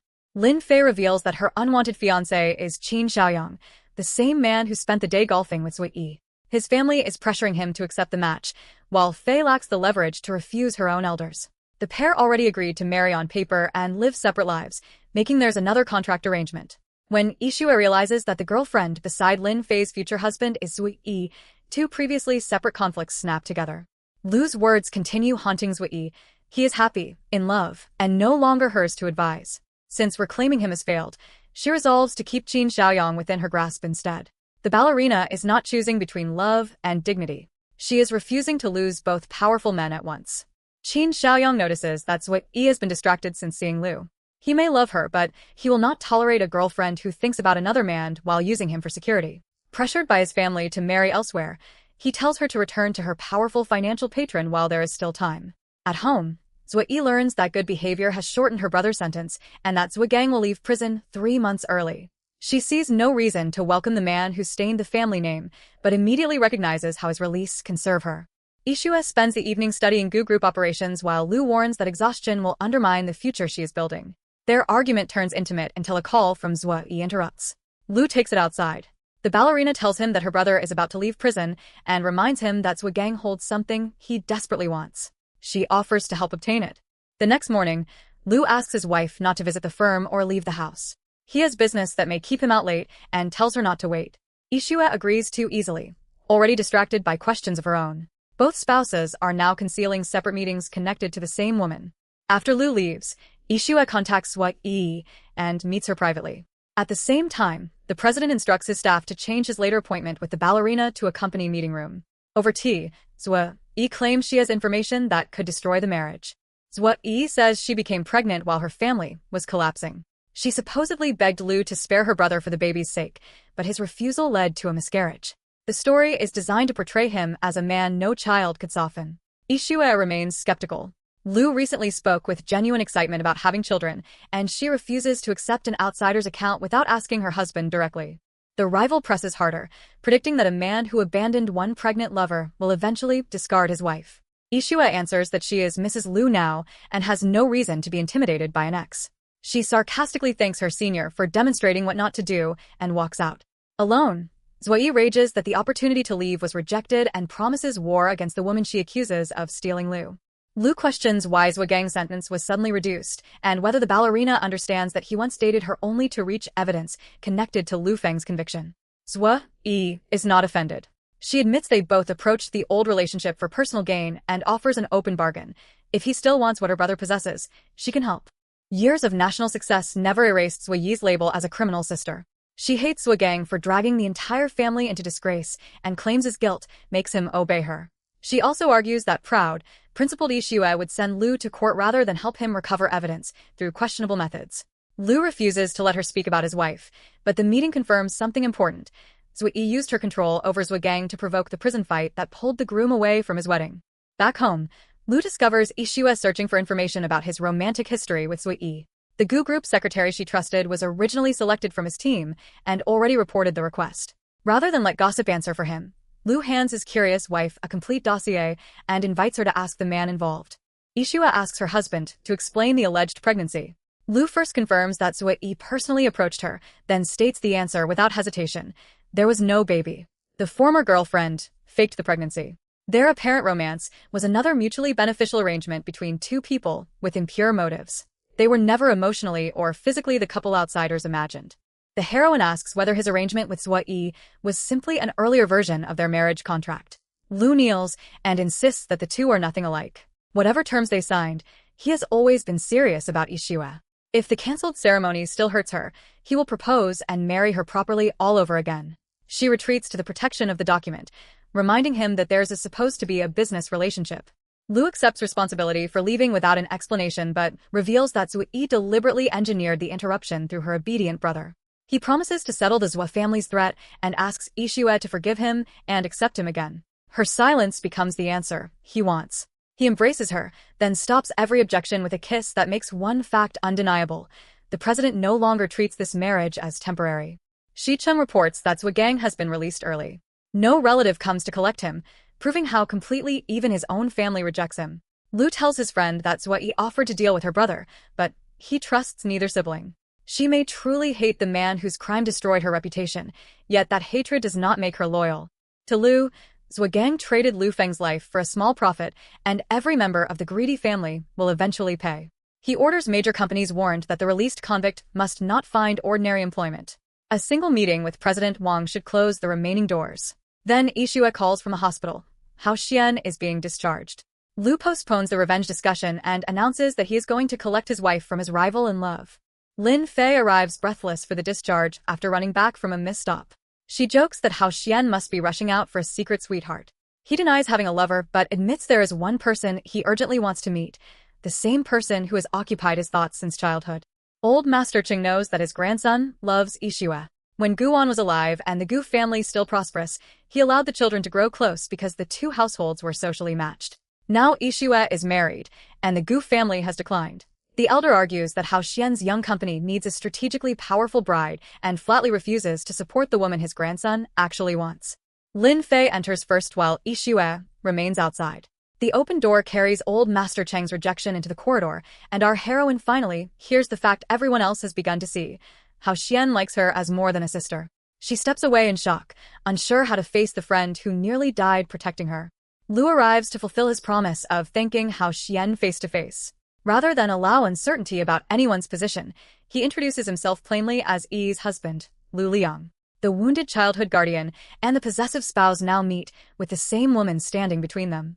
Hao Xian minimizes his sacrifice by saying that childhood made him and Yixue as close as siblings.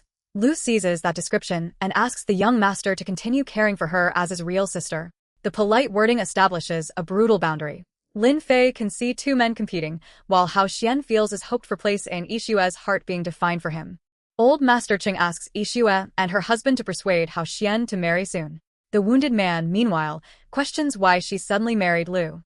Her husband answers that they love each other, but she cuts short his attempt to arrange everything.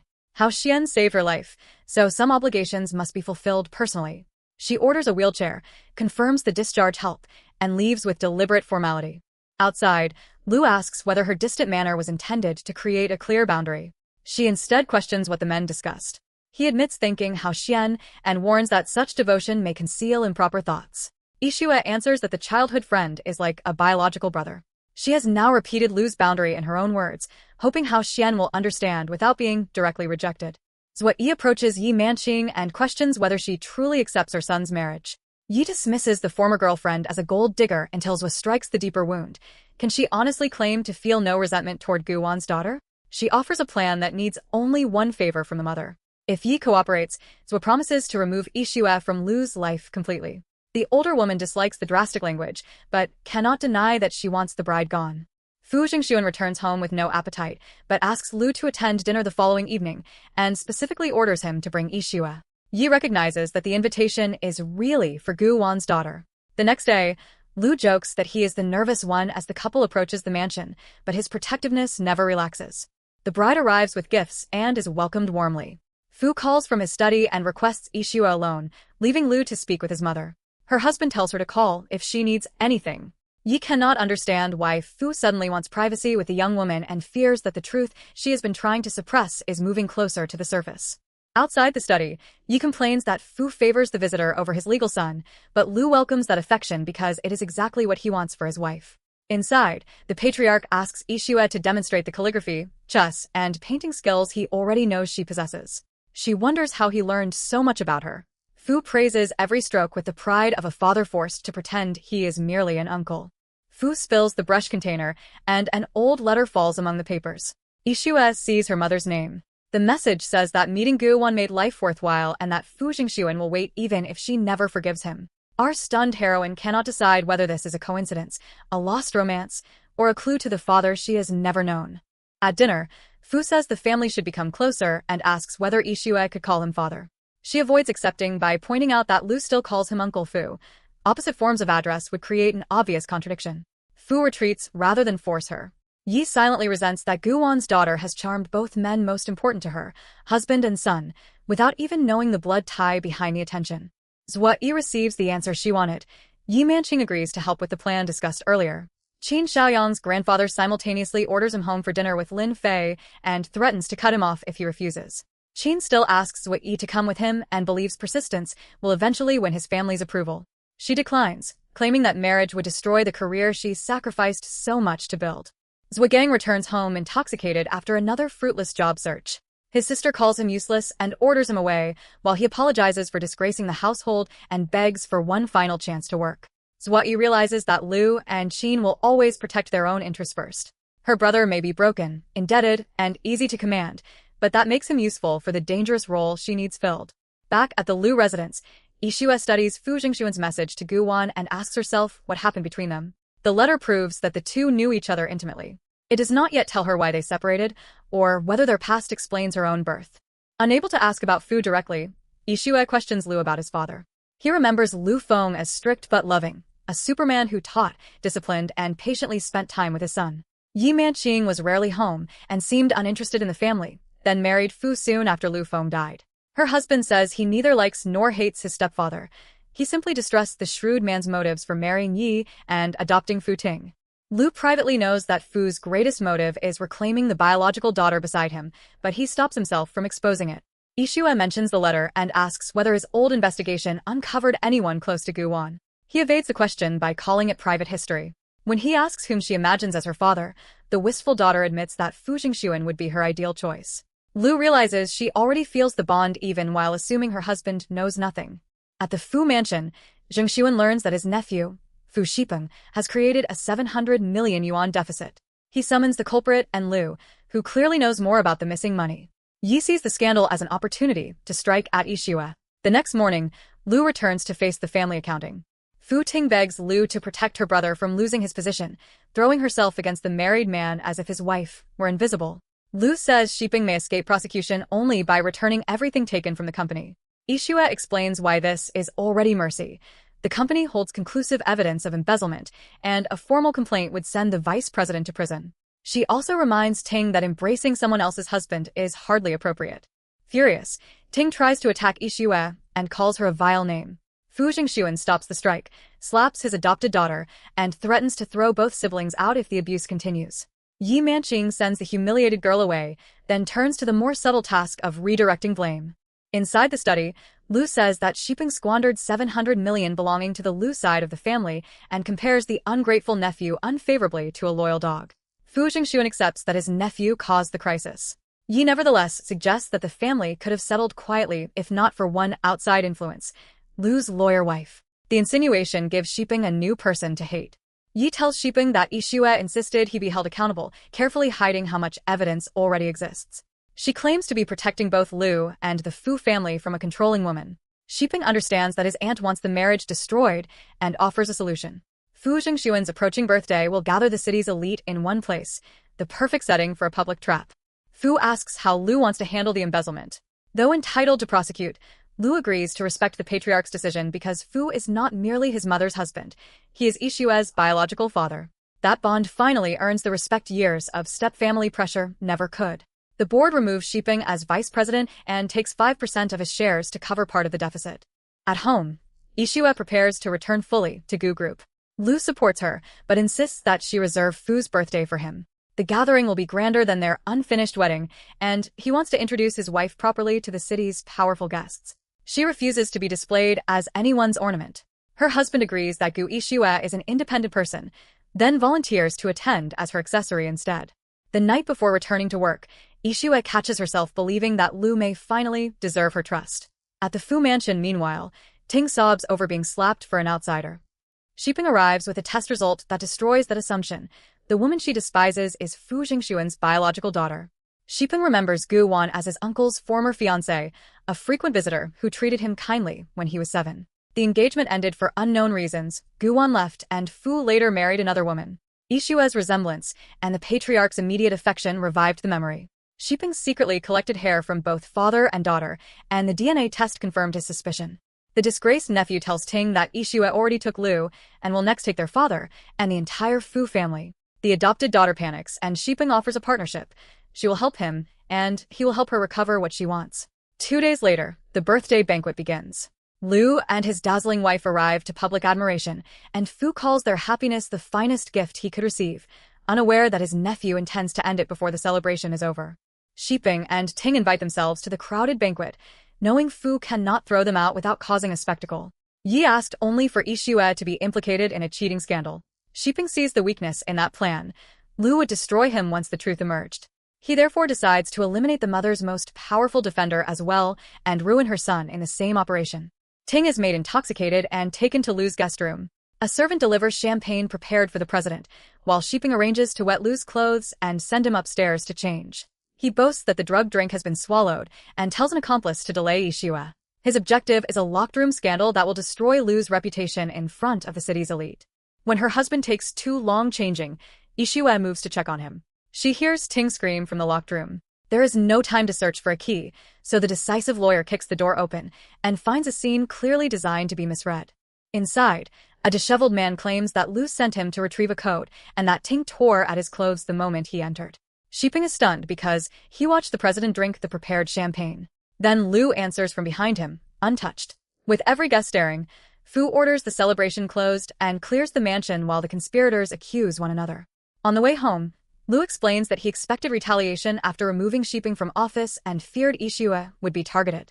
3 hours before the banquet, an unknown sender warned that the nephew would move that day. Shipeng had ordered his spy to intoxicate Ting, mix aphrodisiacs into her drink, and place her in Lu's room so she could not lose her nerve. Armed with the warning, the president ensured that someone else entered the stage scene. Yixue condemns Shipeng for sacrificing his own sister, though Lu notes that Ting voluntarily helped create the danger before becoming its victim. The heroine asks to be warned next time because she wants to punish anyone who targets her husband. Lu kisses and thanks his darling, recognizing the affection hidden beneath her claim that she acts only for herself. Then Fu Jingxuan calls, shifting the consequences of the ruined birthday back to the daughter he still has not publicly claimed. Fu calls Yixue to announce that Ting is no longer part of his household. He will publicly clarify that she is his niece, raised after his elder brother's death, and now old enough to live independently. Yixue does not excuse Ting, but she objects to a young woman bearing the full public cost of a scheme designed by her brother. She demands consequences for Shipeng, who deceived and drugged his own sister. Lu tells Fu to settle the family matter in his own way, though he privately intends to punish anyone who targeted his wife. The heroine notices that Fu called her rather than Lu and wonders why a patriarch would personally explain what seems like a small household decision. Her husband deflects the question. In truth, Fu has already begun treating her as one of only 2 children he shares with Yi Manqing, while Lu wonders who should explain the biological bond without causing another wound. Stopping for food, the couple sees a dishwasher dismissed for incompetence. The man is Zhuogang. Lu recognizes the person who sold out Lu Feng for money and bitterly asks why he betrayed the father who gave him work and a promising future. Zhuogang retreats into self-pity, observing that Lu still has wealth and a beautiful wife despite losing his father.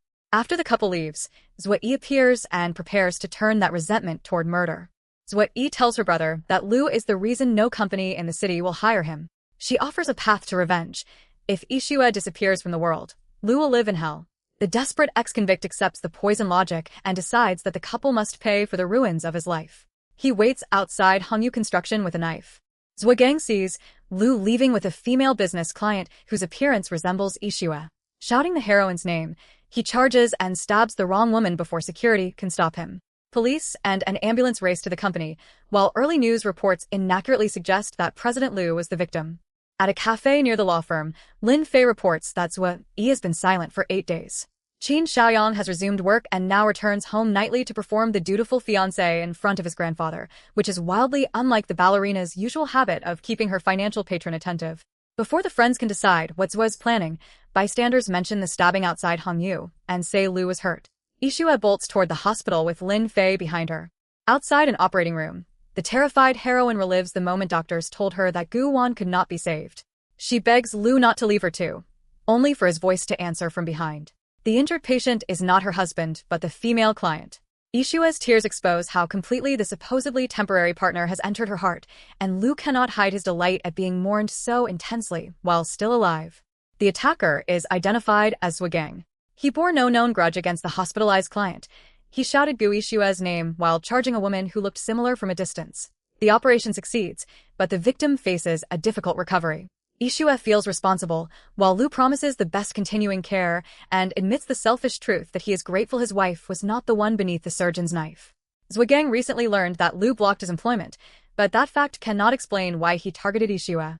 A man newly released from prison should not even know the identity of Lu's secretly married wife. Someone supplied both the name and the method of retaliation.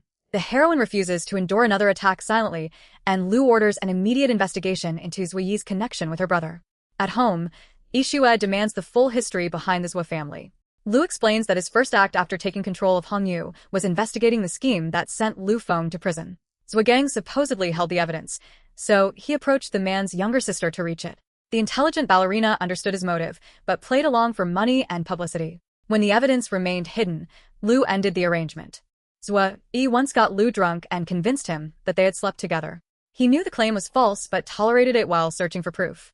She later faked a pregnancy, staged public heartbreak, and encouraged stories portraying him as a playboy so other women would avoid him. Lu never bothered defending his reputation because he did not care what those strangers believed. Yixue is the only woman he has ever loved and the only opinion that matters. The heroine remembers a husband who reports when work keeps him late, assures her that no women are around, and misses her after a single hour. His behavior does not match the scandal sheets. She chooses lived evidence over gossip and says that she believes him. Even in the hospital, where Lu has a minor arm injury from the attack's chaos, the relief immediately restores their playful closeness. Yixue asks Shen Manfu to represent the attack victims and pursue both Zhuo siblings. Zhuogang injured 2 people and will face justice regardless, but the heroine wants the instigator imprisoned too. Her mentor warns that suspicion alone cannot convict Sui. Lu's investigators are searching for the missing link, while Yixue asks Shin to arrange a meeting with the detained brother, a difficult request because she is neither family nor counsel.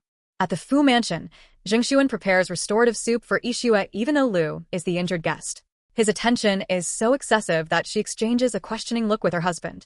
Yi claims he merely likes his daughter-in-law, but Lu privately recognizes that the patriarch is trying to draw his real daughter home now that Ting is gone.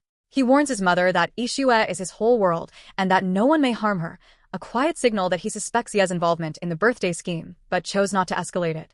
Fu tells Lu that a young company head must remain cautious because envy creates enemies and a married man's mistakes endanger his family. Lu answers that he controls the Lu household and can protect everyone he loves, especially Yixue. The daughter initially thinks Fu is blaming her husband for the assault, then notices the real pattern. He does not know she was the intended victim, yet his only fear is that Lu's enemies might injure her. Combined with the love letter, his extraordinary concern drives one possibility into her mind. Could Fu Jingxuan be her father? Shicheng reports that a full day of interrogation broke Zhuogang briefly. He admitted someone incited the attack, then denied it and refused to sign a confession. His mental state is unstable, and he never names Wei. Police nevertheless agree that the attempted murder involved more than personal resentment and continue examining the sister's role. Zhuo berates her grieving mother because tears cannot free the brother who failed her. Police then arrive, explain that the case is complex, and warn both women to remain in the country for further questioning. The ballerina realizes she is now a suspect and needs protection before the investigation becomes stronger. She turns back toward Qin Xiaoyang, the man she recently discarded. Yixue decides to obtain Fu's hair and arrange an independent paternity test. Before she can act, Fu sheeping messages that he already possesses what she wants. At their meeting, he presents the laboratory report created from the stolen samples. Fu Jingxuan is biologically her father. The result confirms her intuition, but its source immediately warns her that this is not an act of kindness. Sheeping claims that Fu hid the truth for company and family reasons and pretends to offer the honesty others denied her. Yixue exposes the wedge he is trying to drive. Having lost his place in the Fu household, the nephew envies the daughter, who now has both a powerful father and husband. She understands his goal and warns him never to drag her into his family's struggle. When the paternity result fails to turn Yixue against her new father, Sheeping claims that Lu has a child with an ex and married her only through a bargain with Fu for company shares. She recognizes recycled versions of Zui's lies and refuses to listen. Their marriage did begin as a transaction, so exchanging benefits was never a hidden betrayal. What matters now is that the couple has grown to love each other, a truth Yixue finally acknowledges even in her private thoughts. Zhuo runs to Qin Xiaoyang, crying that her brother is detained and police suspect her. Qin asks directly whether she tried to hurt Yixue. Offended that he will not offer blind faith, she calls him a liar and coward and threatens never to return. His power inside the Qin family has been restricted, but he still cannot completely abandon her. He tells the ballerina to wait while he approaches Lu. At lunch, Yixue prepares to confront her husband about two questions. Did he know Fu was her father, and was the original marriage connected to a deal? Qin's untimely entrance postpones both. He offers Lu control of the valuable A-Area project in exchange for sparing the Zhuo family. The bargain proves that Zhuo still has a protector willing to spend heavily, even after claiming he no longer trusts her. Lu rejects the A-Area bargain on two grounds. Hongyu earns its projects rather than receiving favors, and the wounded client, not the president, controls the prosecution of Zhuogang. Qin clarifies that he only wants to protect Zhuo after their long relationship. Lu warns that the ballerina does not deserve the sacrifice and asks what Lin Fei will think when her fiancé spends a fortune protecting an ex. He nevertheless agrees to consider a personal favor between old families, giving Qin one last opportunity to reconsider. Qin's own mother insists that Lin Fei is the proper bride and threatens to keep him from the family if he refuses. Zhuo, meanwhile, boasts that a few tears were enough to send him after Lu. If he cannot solve the crisis, she says, there is no point continuing to date him. The man offering everything is still only valuable as long as he can produce results. Shen Manfu secures Yixue a brief meeting with Zhuogang. The attacker is shocked to see the woman he thought he stabbed. She explains the mistaken identity, then dismantles his grievance. Lu's revenge followed Zhuogang's betrayal of Lu Feng, not some unprovoked cruelty. Before leaving, she points out that only his mother has visited. Zhuo, the sister for whom he acted, is nowhere to be found. The question is planted exactly where guilt and fear can make it grow. Yixue leaves Zhuogang with the likelihood of life imprisonment or even death and the realization that his sister obtained what she wanted without leaving evidence behind. Alone afterward, the heroine finally opens the result from her own testing center. It independently confirms what Xipeng's document claimed. Fu Jingxuan is her biological father. Every unusual kindness now makes sense. The soup, the invitations, the instinctive defense, and the desperate wish to be called father. Yet the answer creates a larger mystery. Why did a pregnant Gu want to end her engagement to Fu? Yixue also wonders whether Lu's earlier investigation already uncovered the truth. Rather than let suspicion harden, she decides to ask her husband directly. Before Yixue can speak, Qin calls Lu and says he has reconsidered. The president confirms that the investigation against the entire Zhou family will resume and promises that they will pay for what they did to the Lus. The newly acknowledged daughter again loses her opening to ask about Fu. As the couple goes to bed, she says only one thing. Lu must never lie to her. He promises that he will not, unaware of exactly which concealed truth she has in mind. Yixue returns to the Fu mansion and declines the usual gifts and hospitality. She has come for one answer. In the study, she places the independent DNA report before Jingxuan, addresses him as Dad, and asks him to explain the long story everyone kept from her. Outside, Yi realizes that the secret is gone and frantically calls Lu to remove the daughter before the family bond becomes official. Lu tells his mother that no one can permanently stop a daughter from meeting her father. Yi argues that Yixue will blame him for hiding the truth and cannot be allowed to cause a scene in their home. Her son corrects her. Yixue is part of the Fu family, so the mansion belongs to her too. Whatever conflict follows inside the marriage, he will resolve it himself. Lu uses the time to meet Zhuogang. The prisoner admits helping powerful people falsify evidence against Lu Feng in exchange for a fortune. Once he completed the frame-up, they abandoned him and left his entire family to suffer. He kept proof because he never intended to carry their crime forever. Zhuogang offers the evidence that can finally clear Lu Feng, but only if Lu spares Zhuo Yi and the remaining family. The president ignores every plea and demands one answer. Where is the evidence? Zhuogang says the evidence is stored in a bank safe whose key belongs to his mother. Inside are a recording, the false accounts he created, and the receipt proving who paid him. Lu finally has a route to clear his father's name. The prisoner asks whether this earns mercy for his family. Lu reminds him that no promise was made. Providing evidence is a duty, not a bargain, because Lu Feng died beneath the wrongful convictions Zhuogang helped create. In the Fu study, Zhengxuan confirms that he is Yixue's father and has been searching for a way to tell her. She stops him from claiming the role before explaining the past. He says Guan was about to marry him, but a misunderstanding separated them, and he never knew she was pregnant. When asked what the misunderstanding was, he hesitates. The daughter then asks whether Fu and Lu knew her identity around the time of her marriage. Fu admits that both men discovered the truth, and that he offered Lu 20% of Hongyu as security for treating Yixue well. Lu insisted that love, not paper, would keep him loyal, but he still accepted the agreement. To the wounded wife, that makes every declaration look purchased and proves her husband deliberately hid the identity she asked him to find. She rejects Fu's plan to acknowledge her publicly and says kindness now cannot erase his failures as Guwan's partner or her absent father. Lu instructs Xicheng to collect the safe key from Zhuogang's mother and deliver the proof to a lawyer. After 15 years, he can finally ask his father to rest in peace. The victory should feel complete, but his wife's absence and the truth being exposed elsewhere darken the moment. Yixue returns to a dark house and confronts the husband who already knows what happened at the Fu mansion. Lu admits discovering her paternity early. He explains the childhood that shaped his methods. Yi Manqing spent years longing for Fu while fighting with Lu Feng. The framed father later died by suicide in prison to protect his family from further scandal.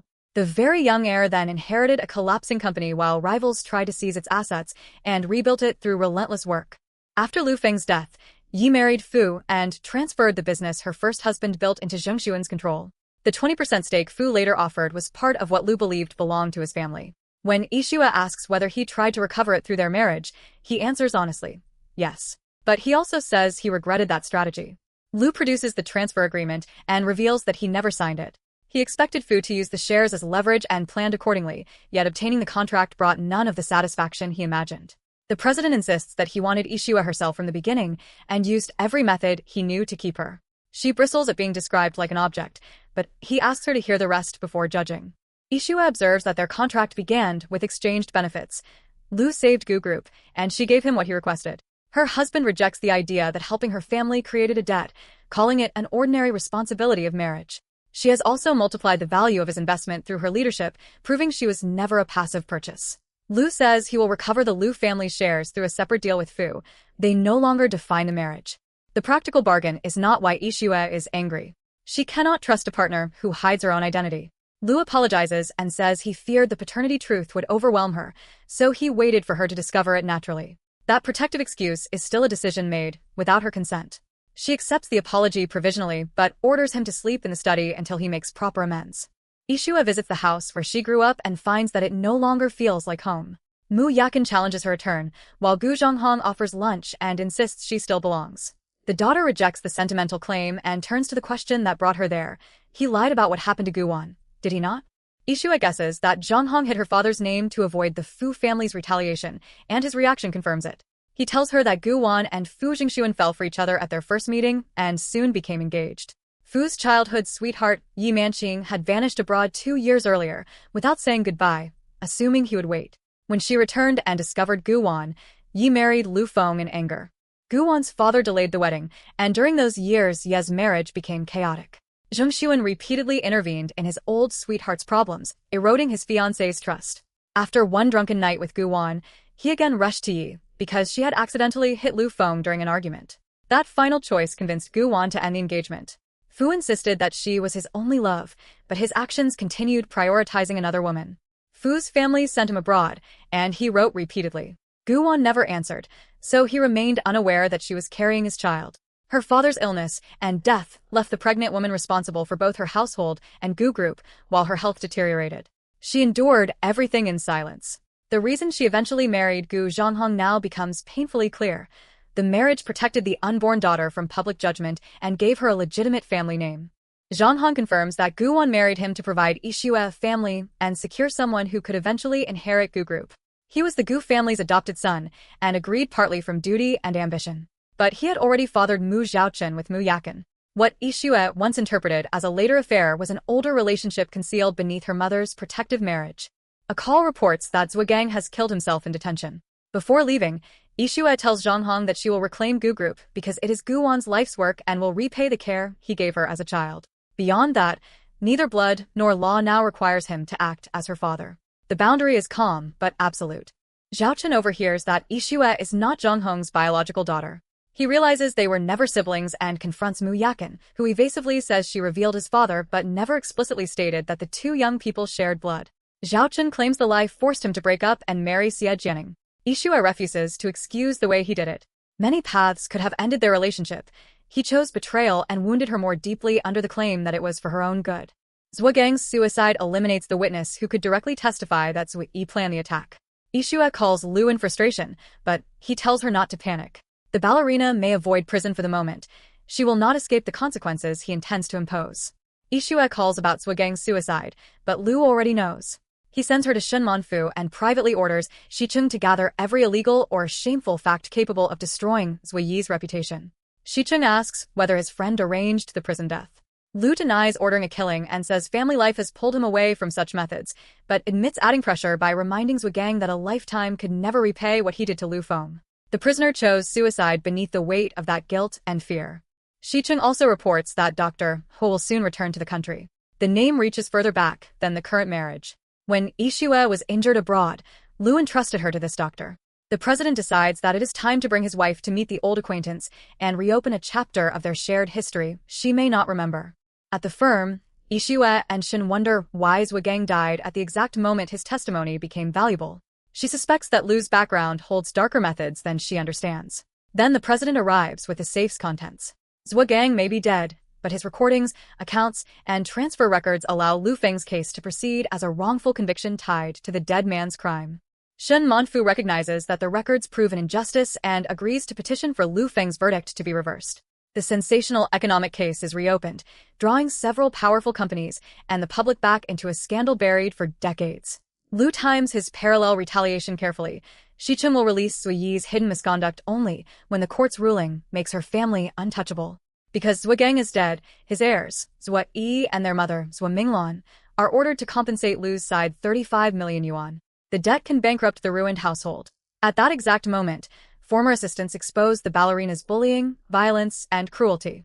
Images of injuries replace her refined stage persona, sponsors retreat, and the celebrated ballet queen crashes to the bottom of public opinion in one coordinated strike.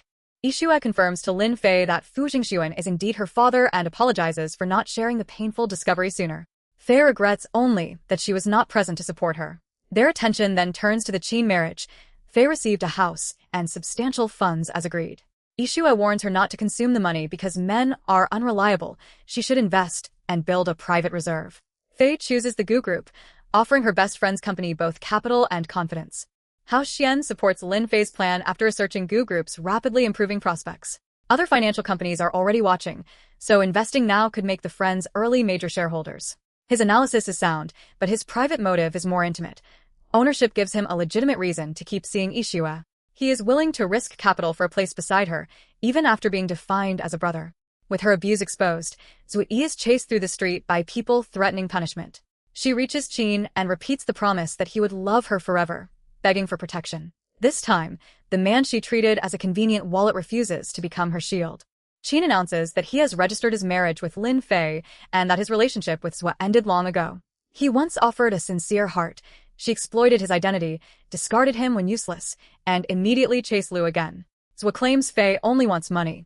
Qin admits theirs is a practical partnership, but his new wife keeps agreements, appreciates her financial backer, and has a conscience. Compared with manipulation disguised as romance, that honest cooperation is worth far more. Qin gives his former girlfriend one final warning. There is no place left for her here, and she should leave before the consequences become worse. He then receives Lin Fei's brisk instruction to collect her for dinner with his grandfather. The new husband is absurdly pleased that his contractual wife called at all, even when she hangs up before he finishes answering. Hao Xian offers to take Yixue home, but Lu arrives to collect her personally after the driver reports her location. He is proud that she helped win the retrial, yet openly bitter about finding another man so close to his wife. Hao Xian requests a meeting to discuss the investment, ensuring that the business connection, and his reason to remain nearby, will continue. Lu questions why Hao Xian would invest when his newly listed company needs funds. Yixue reminds him that Lin Fei is investing too, and that both see genuine prospects. The suspicion gives way to satisfaction. President Gu has managed the company so well that independent investors now compete to join it. Lu proudly takes credit for teaching her and asks how his successful student intends to reward him. Lu jokingly requests a baby as his reward, but Yixue avoids both that suggestion and the messages Fu keeps sending. She tells herself that work caused the silence while admitting that she deliberately stayed away. Wondering whether Gu Wan would have forgiven him, she asks her husband to take her to the cemetery and leaves him outside so she can speak with her mother alone. At Gu Wan's grave, Yixue finally discovers the visitor she failed to catch for years. Fu Jingxuan has always left the bellflowers her mother loved. He also visited during Gu Wan's illness, choosing hours when the school-age daughter was absent because Gu Wan kept their relationship hidden. The bouquet Yixue saw beside the hospital bed was another quiet sign of his presence. While abroad, Fu cut contact with everyone except Gu Wan and stopped writing only after learning she had married. When he returned, gossip about her premarital pregnancy prompted a secret paternity test. Once he knew Yixue was his child, he asked Gu Wan to divorce Zhang Hong, marry him, and raise their daughter together. She accepted his apology but rejected the reunion. Repeated disappointment had taught her that loving him again meant inviting the same wound. Fu says Gu Wan's love ran so deep that she no longer dared risk it. She had also promised her father that Yixue would remain a child of the Gu family for life. Fu accepted that boundary and never received a final answer about whether Gu Wan still loved him. Yixue tells him that her mother likely forgave him. Otherwise, she would not have allowed his hospital visits or accepted his care through the end of her life. Fu asks whether his daughter can forgive him and join the Fu family. Yixue says the apology belongs to Gu Wan, so she cannot grant or deny forgiveness on her mother's behalf.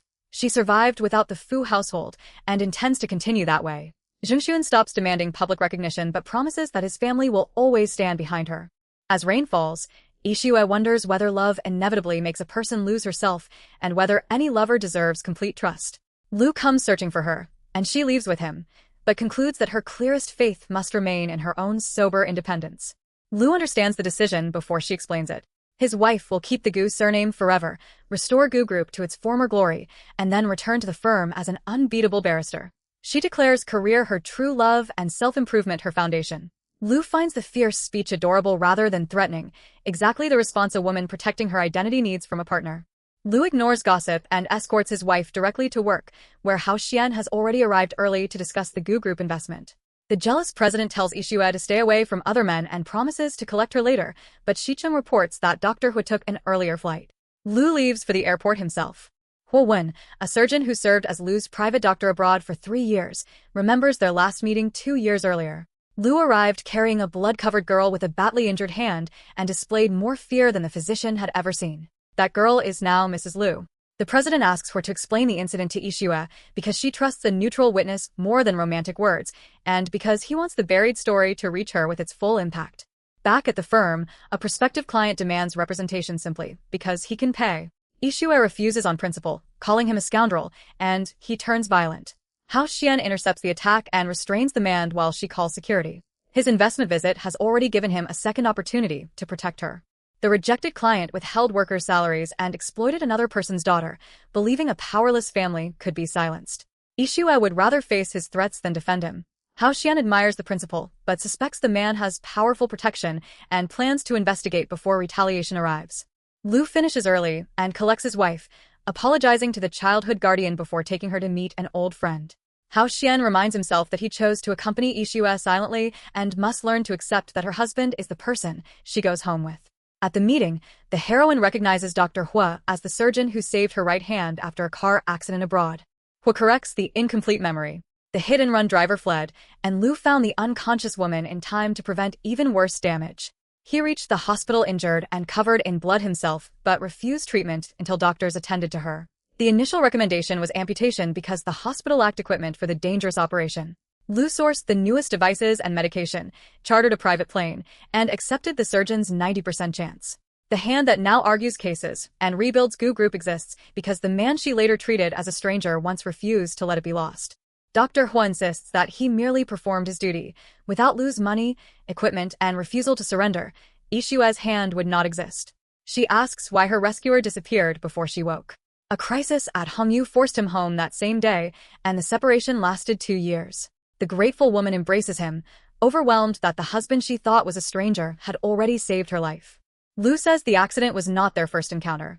He remembers the injured boy Yixue hid from pursuers when she was 17. The stranger whose fate she wondered about inside the broken elevator was him. Her courage saved him years before he returned the favor on the road. The sharp lawyer connects every clue and asks why he pretended not to know her and insisted on marriage. Lu admits planning for a long time to make her his, even if a contract was the only way she would accept. Manipulation was once his last resort, but he no longer wants any lie between them. Whatever the scheme that joined them, his commitment is real. Yixue sees the scar from the accident and asks whether even her heartache was calculated. Lu says the wound may be a battle mark, but he never pretended to love her. She acknowledges the prejudice with which she judged him and chooses a measured new beginning. She will learn who he truly is and reconsider both their relationship and the marriage. Lu gives his wife the time she requests. When she mischievously asks whether that means receiving anything she wants, he challenges her to earn easy victories, less quickly.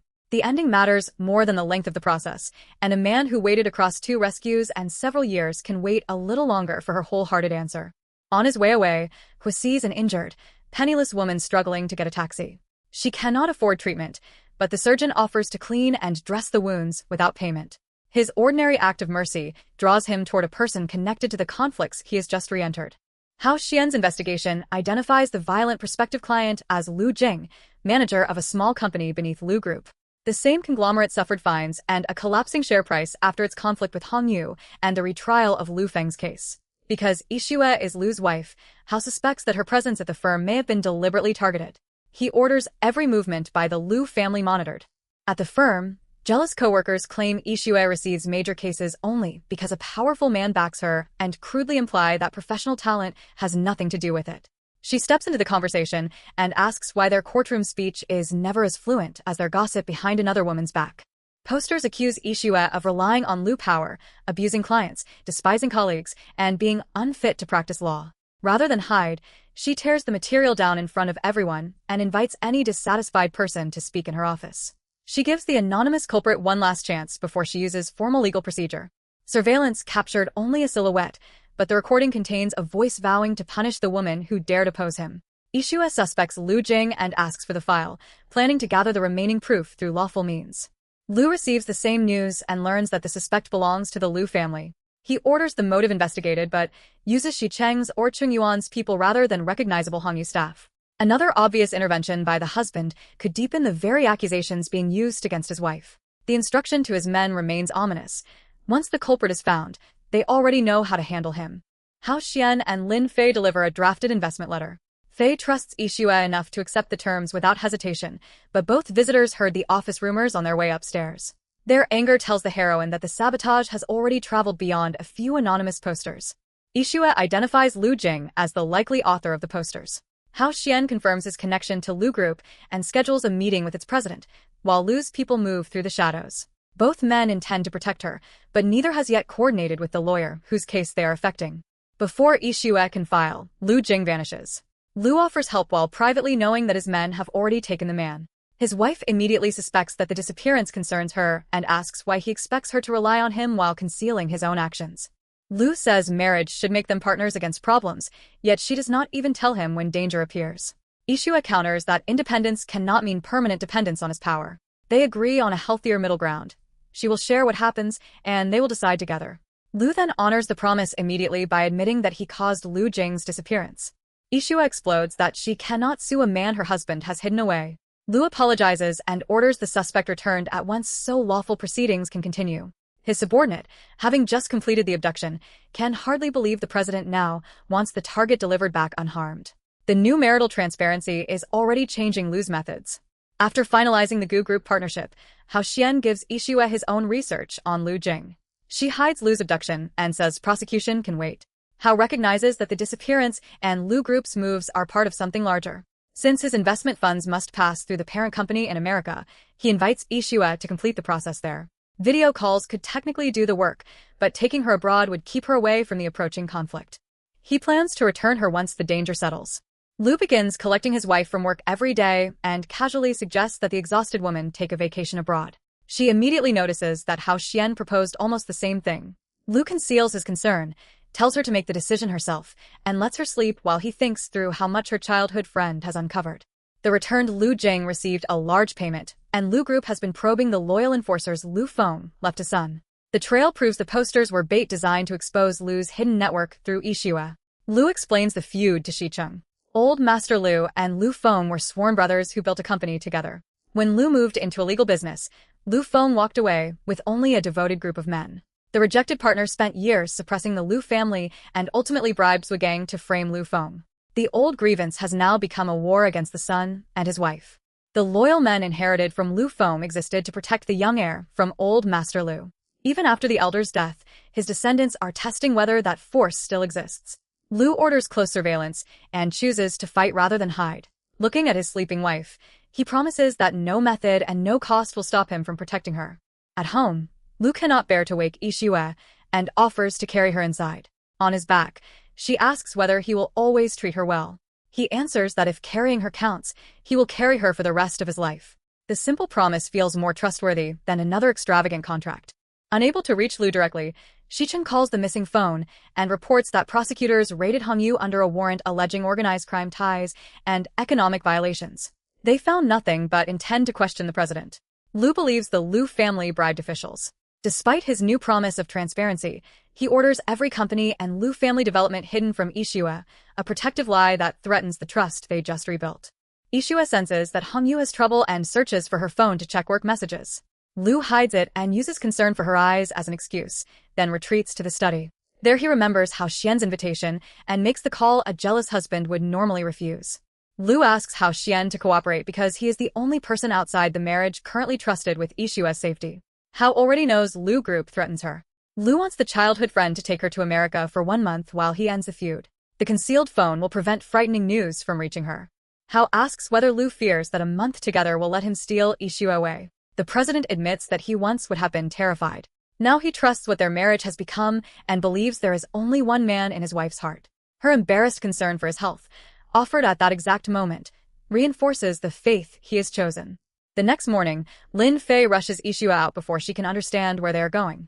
The heroine never booked a flight, but Fei has 3 tickets ready. Lu and Hao's protective alliance is moving her out of the country before she can object. At the airport, Lin Fei claims the sudden trip was Hao Xian's idea and reminds Yixue that it is business rather than a vacation. Lu supposedly knows everything and has returned to Hongyu, while someone else packed the luggage. Fei orders her friend to stop talking about her husband and enjoy a rare trip with the 2 companions who grew up beside her. With her phone still missing, the heroine boards. Back home, Lu intensifies pressure on Lu Group stock and seeks a meeting with Vice President Wu of the prosecutor's office. The official demands a convincing display of sincerity without giving a clear answer. Lu sets a 1-month deadline and privately promises to collect Yixue the moment the fight is won. Overseas, Yixue becomes nauseous and unusually tired. Still unable to find her phone, she asks Fei to call Hao Xian. Away from her, Fei sees a broadcast announcing that Lu Jing claims Lu's people kidnapped and injured him. Lu is being questioned about organized crime connections and economic disputes. The story Lu tried to block has reached the very friend assigned to keep his wife calm. Lin Fei finally admits that Lu's company is in serious trouble and that he asked Hao Xian to remove Yixue from the danger. Neither friend wanted to lie, but both cooperated because the husband feared she would be implicated. The heroine remembers Lu minimizing Hong Yu's problem and urging her abroad. Another protection built on secrecy has collapsed. After a day and night of questioning, Lu walks free because investigators possess allegations, but no substantial evidence. He expects a larger move. Since the Lu family is hunting for the men Lu Feng left behind, the president decides to show them what they want. He orders his people to invite young Master Lu to a meeting and pointedly asks that the guests be treated with perfect politeness. Overwork and emotional shock cause Yixue to collapse. She wakes determined to fly home immediately, but Hao stops her with unexpected news. She is more than a month pregnant, physically weak, and not fit to travel. The timing feels cruel when Lu is in danger, yet Hao promises to help him. The future mother must protect the life that neither spouse knew they had created. Hao heard the diagnosis before Yixue woke. He always knew she might build a family with another man, yet reality leaves him unable to distinguish blessing, jealousy, and grief. He hides the conflict, asks Lin Fei to stay with the patient, and makes the call that can help the husband he has every reason to resent. Hao asks his grandfather to intervene with the prosecutor's office. In exchange, he promises to accept a blind date when he returns. Old Master Chung knows the favor benefits Yixue and that Lu bastard, but agrees and arranges a meeting with Director Chen. Hao sacrifices a piece of his own future to protect the woman carrying another man's child. Unable to sleep, Yixue gathers what little she knows about the enemy. Old Master Lu left 3 sons. Eldest Lu Qining controls the family, while the second brother competes with him beneath a surface of unity. The favored third son, Lu Qiming, lacks the ability to lead. Whoever began the assault on Lu, the brother's ambition offers a weakness that can be exploited from within. At the Lu residence, the man politely compelled to attend is revealed as Lu Qiming. Lu apologizes for the method, claims to have no evil intention, and asks what the frightened third heir wants. The family war is about to be redirected through the least powerful brother. Lu Qiming insists that Lu's feud belongs with his elder brothers, not him. Lu knows why the harmless third son still matters. Old Master Lu left his favorite child the largest portion of the inheritance, but Qiming cannot manage business and is running out of cash, while both older brothers covet his shares. Lu offers a simple performance that will remove their threat permanently. Qiming refuses to work with his father's enemy, but the armed men around him make freedom theoretical. More importantly, his brothers will learn that the Lu household took him and never trust his account if he simply returns. Lu has engineered the appearance of conspiracy, whether Qiming cooperates or not. The trapped heir accepts the deal. Lu predicts that Qiming's disappearance will be reported as proof of the Lu family's underworld network. That accusation is not a failure. It is the bait. Qiming must remain hidden until his brothers move, while Lu reduces his own travel and entrusts the next phase to subordinates who can operate beyond official surveillance. Abroad, Lin Fei returns with food and finds Yixue missing from the hospital room. The friends who promised to keep her safe search in panic, unaware that the determined, expectant mother has begun a plan of her own. Lin and Hao find a message saying that Yixue returned home alone and will care for herself. During her flight, news breaks that Lu Qiming has vanished and his family suspects Lu's criminal network. Prosecutors formally review Hong Yu and restrict Lu from leaving the city or moving without reporting. The returning wife hears that her husband is effectively under house arrest. Fearing surveillance at their residence, she directs her taxi to a hotel instead. At the second Lu son's villa, Lu Qijin worries that eldest brother Qining will bring down Lu first and win the board's recognition as sole family head. Qijin wants his own evidence before that happens. He has no concern for missing Qiming. If the weak third brother dies, his inheritance becomes available to the survivors. A servant announces that Gu Yixue is outside. Qijin does not recognize the name until told she is Lu's famously beloved wife. Her decision to seek out a man who wants her husband destroyed is too unexpected to ignore. Knowing Qijin distrests everyone, Yixue waits for him to ask her purpose. She then claims they share one goal, destroying Lu. To make the betrayal believable, she describes a marriage formed within a month, Gu Group's crisis pushing her to beg for help, and a husband who benefited from her desperation.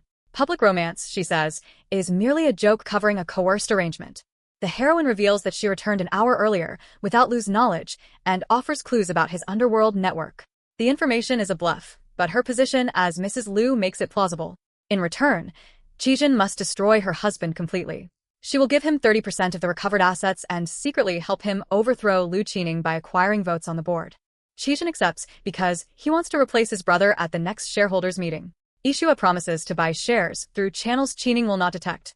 When asked why she chose the second heir, she flatters the trait that made him easy to manipulate. They possess the same ambition.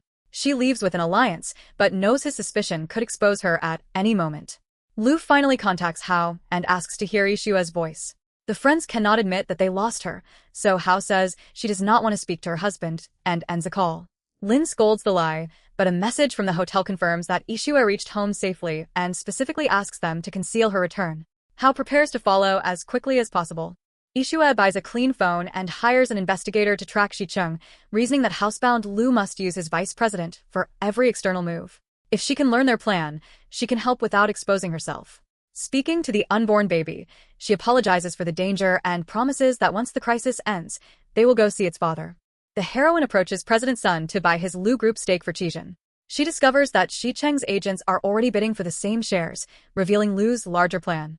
Instead of competing, she pays Sun a secret deposit and instructs him to sell cheaply to Xi when the offer returns. Sun will receive double payment, Lu will acquire voting power at a discount, and no one can trace the hidden support to Mrs. Lu. Xicheng brings Lu far more Lu Group shares than expected. Every seller agreed immediately after learning who wanted to buy, as if someone prepared the route. Lu cannot identify any ally with a reach or motive to help, but the advantage is real. With acquisition moving faster, he begins the next phase, ruining the Lu family's credibility.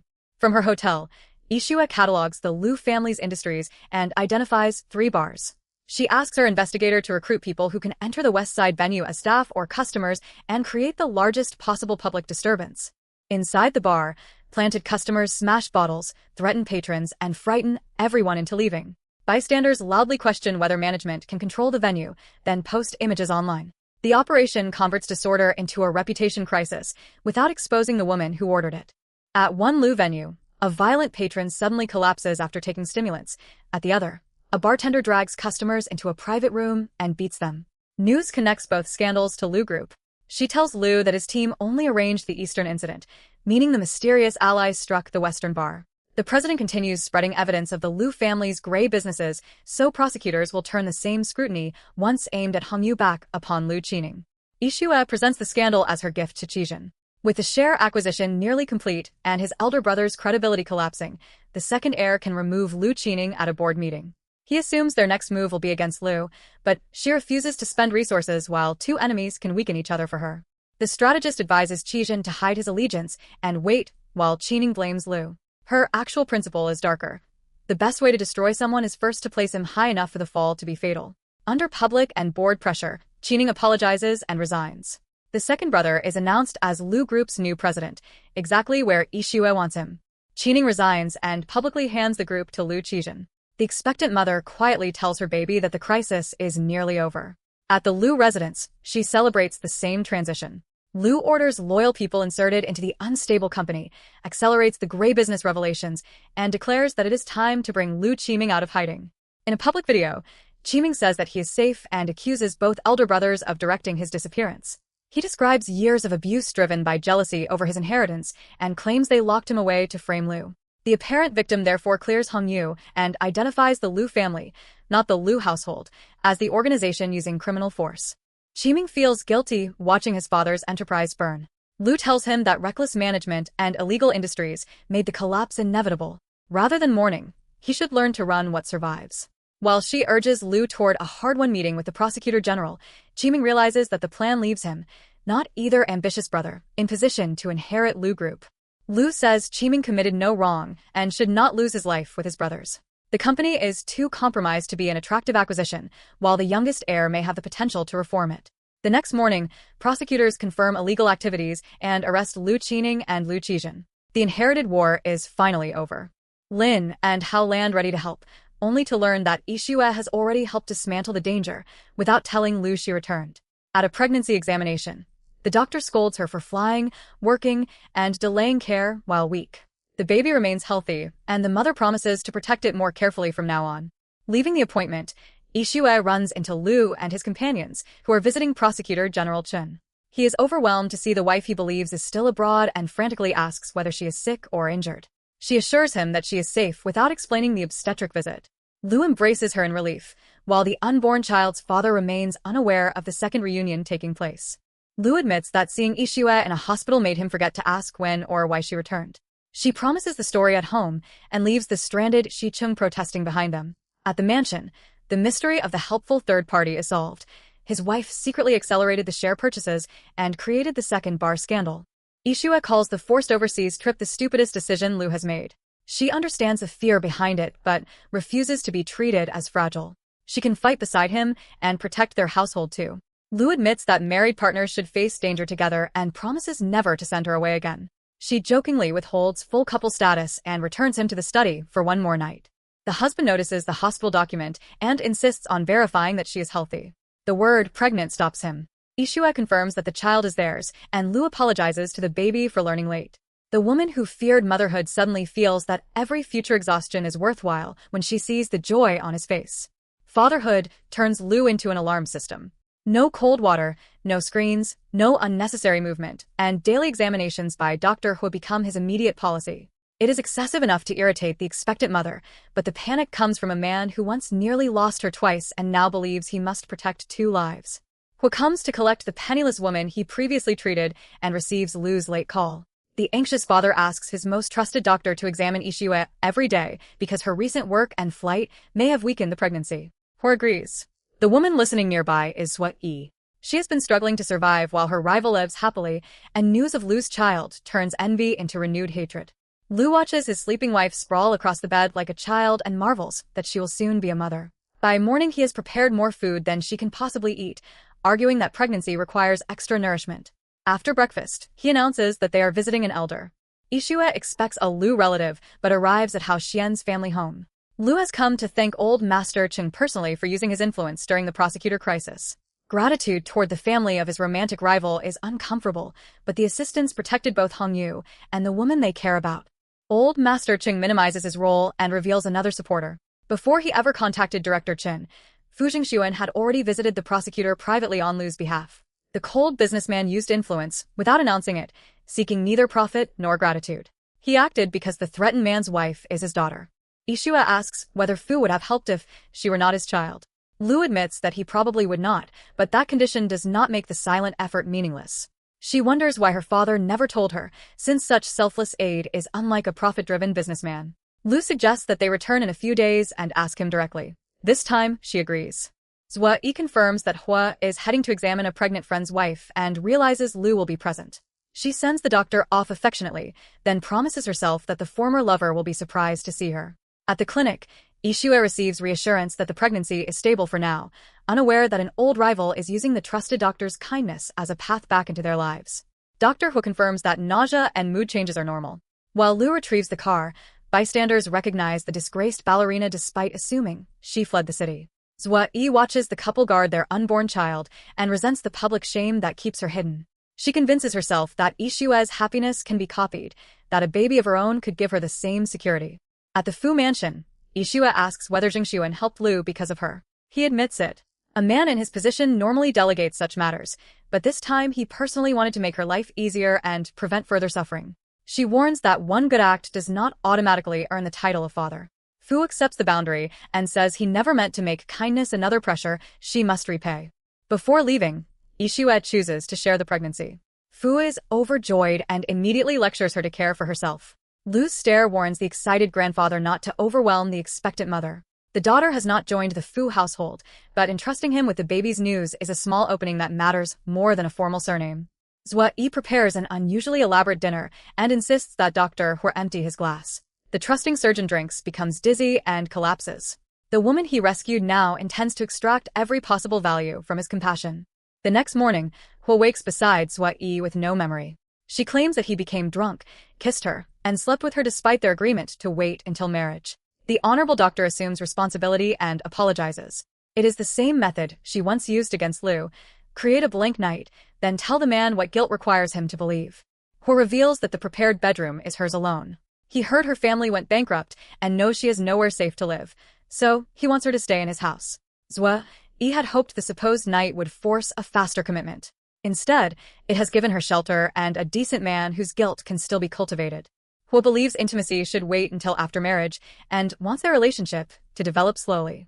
Zhua Yi privately knows she has little time before Lu sees her again. She emphasizes the fabricated night until the doctor promises to marry her and offers his whole heart. Guilt has produced the commitment direct seduction could not. While shopping and discussing baby clothes with Yixue, Zhua Yi spots Ding Yunqi, the actress married to Fu Shipeng, walking intimately with another man. She quietly asks Lin Fei whether the couple divorced. The answer may provide a desperate new accomplice. At home, Lu forbids even brief phone use because he fears radiation and refuses the punishment of staying 5 minutes away because loneliness is apparently more dangerous. He offers himself as the cure for every form of boredom, while his exasperated wife discovers that protecting a pregnancy may require managing the father more than the baby. Lu's enthusiasm ignores the caution pregnancy requires, and Yixue knocks sense into him. She demands time alone to calm down. The chastened husband retreats, orders nourishing soup, and worries that she may bar him from the bedroom all night. The man beside Ding Yunqi is married. His wife catches the affair, attacks Yunqi in public, and exposes the fallen actress as a mistress. After the crowd leaves, Zhua Yi approaches. Each woman recognizes another reputation destroyed by conflict around the Fu and Lu families. Since Shiping's expulsion, Yunqi's life has worsened. During an argument, he pushed his pregnant wife down the stairs, and she lost the baby that was supposed to secure their future. Zhua Yi reframes the disaster around a common enemy. None of it would have happened, she claims, if Yixue had not entered the Fu family and provoked Shiping's fall. She offers Yunqi a partnership and the chance to take revenge personally. Shicheng urges Lu to attend an important gathering that may be impossible to recreate. The president refuses because Yixue needs rest, and he intends to remain beside her. His domestic devotion makes the conspiracy's goal harder, but also gives the attackers an obvious pressure point. Shicheng's urgent opportunity is a masked business ball. Lu still prefers to stay with his wife, but Yixue insists that she can rest safely at the venue and orders him to earn money for their baby's future. Elsewhere, Ding Yunqi uses a married lover's connection with organizer Mr. Jin to obtain 2 invitations for herself and Zhua Yi.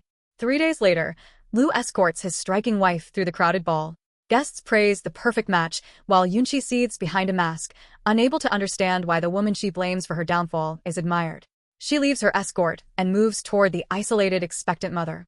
Yunqi prepares a glass of water and instructs a waiter to deliver it to Mrs. Lu in the restroom, claiming it comes from her husband. The disguise and borrowed name are meant to make the pregnant woman drink, without suspicion. Lin Fei arrives with Qin Xiaoyang and recognizes Ding Yunqi crossing the mass crowd. She finds Yixue holding the waiter-delivered drink. Pregnancy has made Lu obsessively forbid cold water, so Fei takes the glass away and leads her friend to find something warm. Watching from afar, Zhua Yi wonders why the poison has produced no effect.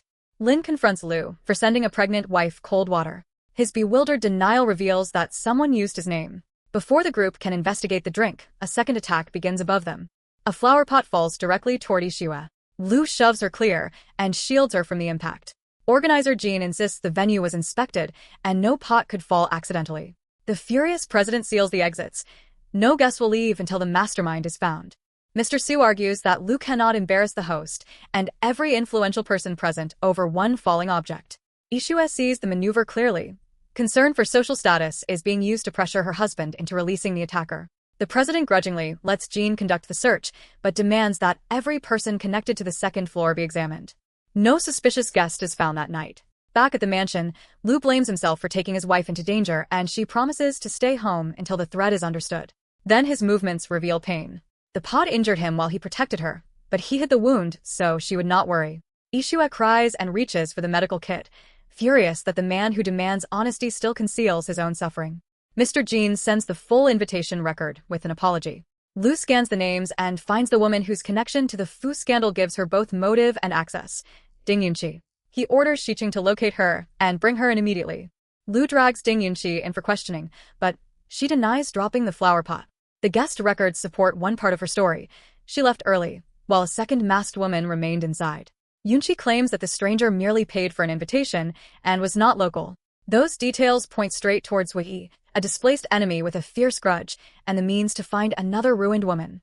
The truth is far darker. Zhua Yi recruited Yunqi with money, revenge against Fu Shipeng, and precise instructions for surviving Lu's interrogation. If caught, the actress was to reveal just enough about her partner to suggest that Zhua had already fled. Yunqi follows the script, secretly trusting the vicious schemer to destroy both Lu and his wife. The next morning, Dr. Hu confirms that mother and baby are healthy. Lu cannot relax. No railway record shows Zhua Yi leaving the city, so he orders the airport search next. A taxi would leave almost no trail, yet allowing the fugitive to remain near Yixue is a risk the protective husband refuses to accept. Yixue briefly spots a woman who resembles Zui Yi, but the figure vanishes before she can be certain. Hidden inside Hu's home, the fugitive announces that their supposed single night together has made her pregnant. To Zhua, the child is not a blessing. It is the centerpiece of a plan she believes can no longer fail. Dr. Hua immediately offers marriage, blaming himself for the drunken encounter he cannot remember. Zhua Yi politely says there is no need to rush the ring or ceremony, as long as he loves her. Her patience is calculated. His guilt has already given her a home, a proposal, and a baby she intends to use against Lu. Back at the mansion, Lu finds his wife transfixed in the garden and assumes she is admiring the flowers. The devoted man says the only beautiful view is her. Their private moment lasts until Lin Fei arrives, loudly apologizes for witnessing it, and then admits she was invited for a longer visit. Lu asks Lin Fei to keep his pregnant wife company whenever business pulls him away. Meanwhile, Shicheng discovers that Zui Yi booked a flight to Germany and decides to follow her trail personally. The ticket is deliberately obvious. Somewhere nearby, the fugitive waits to see whether Lu's most trusted aide will step into the trap. A doctor warns Hua that Zui Yi's condition is poor and that her history of abortions creates a serious miscarriage risk. Hua orders the staff to protect her life before the fetus if a crisis occurs. His loyalty began when Zhua appeared injured, claimed her bankrupt family had abandoned her, and hinted at suicide. Believing the fragile woman had nobody else, the compassionate surgeon made himself her protector. House Xian sends flowers because his grandfather has trapped him at a blind date. Their arrival leads Lin Fei back to the ball, where everyone assumes Ding Yunqi acted from simple revenge. Yixue sees the flaw. The disgraced actress lacked both courage and resources, while the public attack seemed designed to attract attention. Only one enemy hates her deeply enough to orchestrate such danger, and the sharp-minded mother decides to compare her suspicion with Lu's. Late at night, Yixue notices how much weight her husband has lost from worry. She asks why Ding Yunqi was never punished despite the evidence at the ball. Lu admits that another person must be behind the attack, and his perceptive wife names Zui Yi before he can. The couple lack proof, but their conclusions are identical. Shicheng contacts one of Zui Yi's former admirers from Country D and asks him to arrange a meeting. The unexpected call reaches her inside Dr. Hua's residence. She refuses, declares herself married and pregnant, and realizes that Lu's people have already reached Germany. Her caller recognizes the supposed escape as suspicious and decides to investigate her locally instead. Severe morning sickness leaves Hua weak, and Hua gently explains that continuing the pregnancy may endanger her. He proposes giving up this child and trying again when she is healthy. She refuses. Her determination is not devotion to Hua. It is the belief that delivering this baby will somehow make Lu turn toward her at last. Even after doctors repeat that the pregnancy is dangerous and still early enough to terminate, Zhua insists that she and Hua struggled too hard for this chance. She has no family member to authorize treatment, leaving the dutiful doctor as the person expected to sign. The deception binds him more tightly with every medical decision. During Yixue's checkup, Lu asks her to make future house visits because winter travel and recent attacks make leaving home unsafe. The doctor observes that some loving husbands carry their wives' anxiety for them. When his wife teases that he only adores the baby, Lu corrects her. The child matters because it comes from the woman he loves. Without her, everything would be meaningless. Eavesdropping nearby, Zhua Yi clenches her fists. Zhua refuses to accept that Lu's devotion belongs to Yixue rather than to any biological child. She convinces herself that if her own baby can occupy that place, the father will finally look at her with love. Hospital gossip reveals that Mrs. Lu is due just before the spring festival, while Zhua's delivery should come much later. To make the children interchangeable, she begins planning a premature birth. Shicheng verifies through Zui Yi's former dance teacher that she is pregnant and supposedly married. Lu cannot accept that she simply abandoned revenge after the attack and began a new life. Before he can pursue the contradiction, news arrives that Huanan Building, one of his company's projects, has collapsed amid accusations of inferior materials. Nobody was inside, but public trust is already crumbling. Lu wants Shicheng to handle the crisis because leaving his pregnant wife feels too dangerous. Yixue insists that a remote explanation will only deepen the scandal. The president must face his clients personally. Reassured by the morning's healthy examination, he books the first flight to City G, leaves the company under Shi Chung, and asks Lin Fei to remain beside his wife until he returns. At Hua's house, the doctor panics over lychees and lists foods he believes could trigger premature labor. So pretends to share his fear, but the warning gives her ideas. Her real concern is that next spring will be too late for the scheme. She keeps the fruit in mind while searching for a more convincing way to force an early delivery. Dr. Hu tells his wife that his only pregnant patient is temporarily skipping examinations because her husband is away on business. He even imagines that the two women will become friends when they finally meet. Zhua Yi hears something else entirely. Lu has left the city, and his absence gives her freedom to act. Zhua secretly meets Ding Yunqi, who initially refuses to challenge Lu again.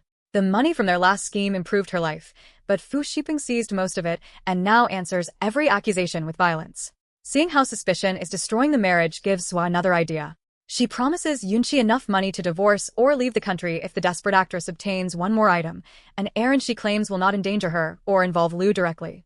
Qin Xiaoyang urges Lin Fei to leave the mansion, although she insists a contract marriage gives him no right to object. Moments later, Lu calls his own wife from City G. When he asks whether his baby misses him, Yixue demands to know which one.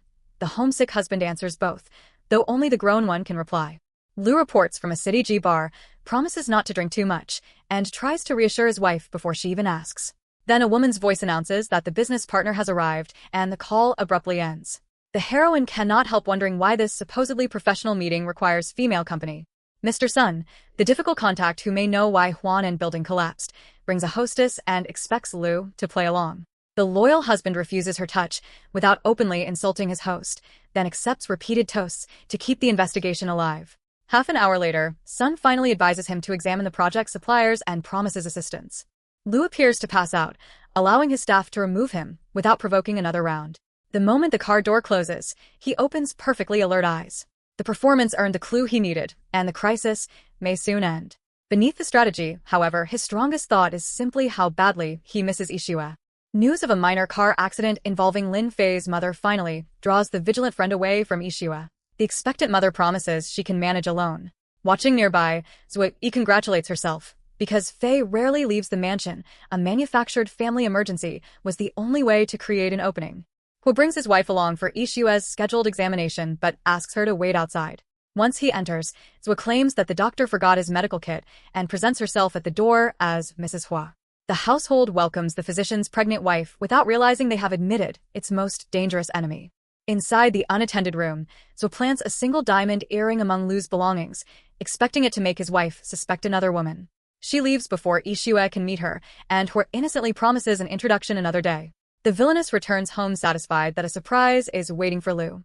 Lu comes home to find Yixue unusually sleepy and skipping meals. He gently feeds her, threatens to do it in front of the maids if she neglects herself again, and turns a warning into marital teasing. The couple's trust still appears secure. Hu brings his wife medicine meant to prevent an early birth and offers to feed it to her himself. Because that treatment would ruin her timing, Zhua pretends the medicine makes her violently ill. The concerned doctor immediately agrees to stop, never imagining that preserving the pregnancy normally is precisely what she fears. Lu says he brought his wife a present in his briefcase. Her weakened hands spill the contents before she finds the blue gift box, and among them lies the single earrings Zhua planted. The trap has finally reached its target. Yixue hides the stray jewel and opens the blue box Lu intended for her. It contains a complete pair of earrings, proving the loose one belongs to someone else. The following evening, she watches him excitedly choose baby clothes and struggles to reconcile that sincere devotion with the unknown woman's jewelry. Questioned directly, Lu admits that Mr. Sun brought a woman to the bar. He avoided her, pretended to become drunk for information, and had his secretary drive him to buy baby clothes afterward. The secretary can verify every movement. Realizing he is not fabricating an alibi and genuinely knows nothing about the earring, Yixue chooses to believe him, but warns him never to betray that trust. Another doctor concludes that pregnancy has made Zhua too sensitive for medicine and recommends nutrition and rest instead. He also warns that her anxiety may be affecting the fetus. Hu immediately assumes he has failed to make his wife feel safe, while the schemer quietly escapes the treatment that would prevent her planned premature delivery. A specialist urges the newlyweds to communicate and tells Hu to make his anxious wife feel secure. Afraid he may regret the dangerous pregnancy, Zhua asks whether he still wants their child. The doctor promises to protect both mother and baby at any cost. His tenderness almost moves her, but turning back would make every previous crime meaningless. She hardens her heart and recommits to delivering before Yixue. House Xian announces a long overseas assignment. He jokes that his grandfather only hates losing another candidate for blind dates, but privately admits the real reason for leaving. Yixue has found happiness, and he can no longer remain close while pretending to feel like everyone else. Unable to witness the birth, he lets the falling snow say goodbye for him. Fu Shiping visits Hongyu after returning from City B and leaves tonics for his daughter. Hearing about the flower pot attack, he asks how Lu intends to protect her. The younger man promises that no attacker will escape. Fu, however, warns that ruthless victories create enemies who may strike the wife and child instead of the man himself. Fu advises Lu to show restraint and collect goodwill for his family's sake. The warning forces the president to remember how many defeated enemies still hate his wife. Then Shicheng finds a secretly taken photograph confirming that Zui is visibly pregnant. Locating the original post could finally reveal where she is hiding. Lu initially tells Shicheng that pursuing Zui is unnecessary. She appears to have married and started a family, and Christmas gifts for Yixue feel more urgent than reviving an old war. She is baffled, especially because the hospital visible behind the supposedly foreign fugitive looks remarkably local. The couple decorate their baby's room together as the due date approaches. Lu wants his wife admitted immediately, but she dislikes the hospital atmosphere and persuades him to wait one more week. Outside their home, Shicheng presses the central contradiction. If Zui never returned from abroad, why was her pregnancy photographed at the downtown hospital?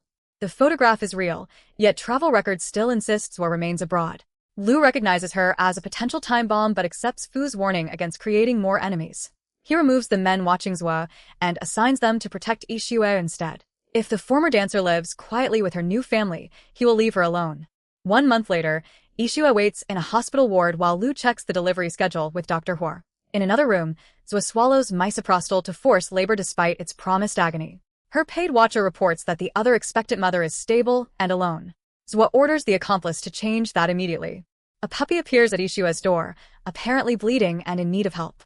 The compassionate mother steps out to find whoever brought it. The lure places her exactly where Zui's accomplice needs her, and a violent collision sends the pregnant woman down as the scheme forces her into emergency labor.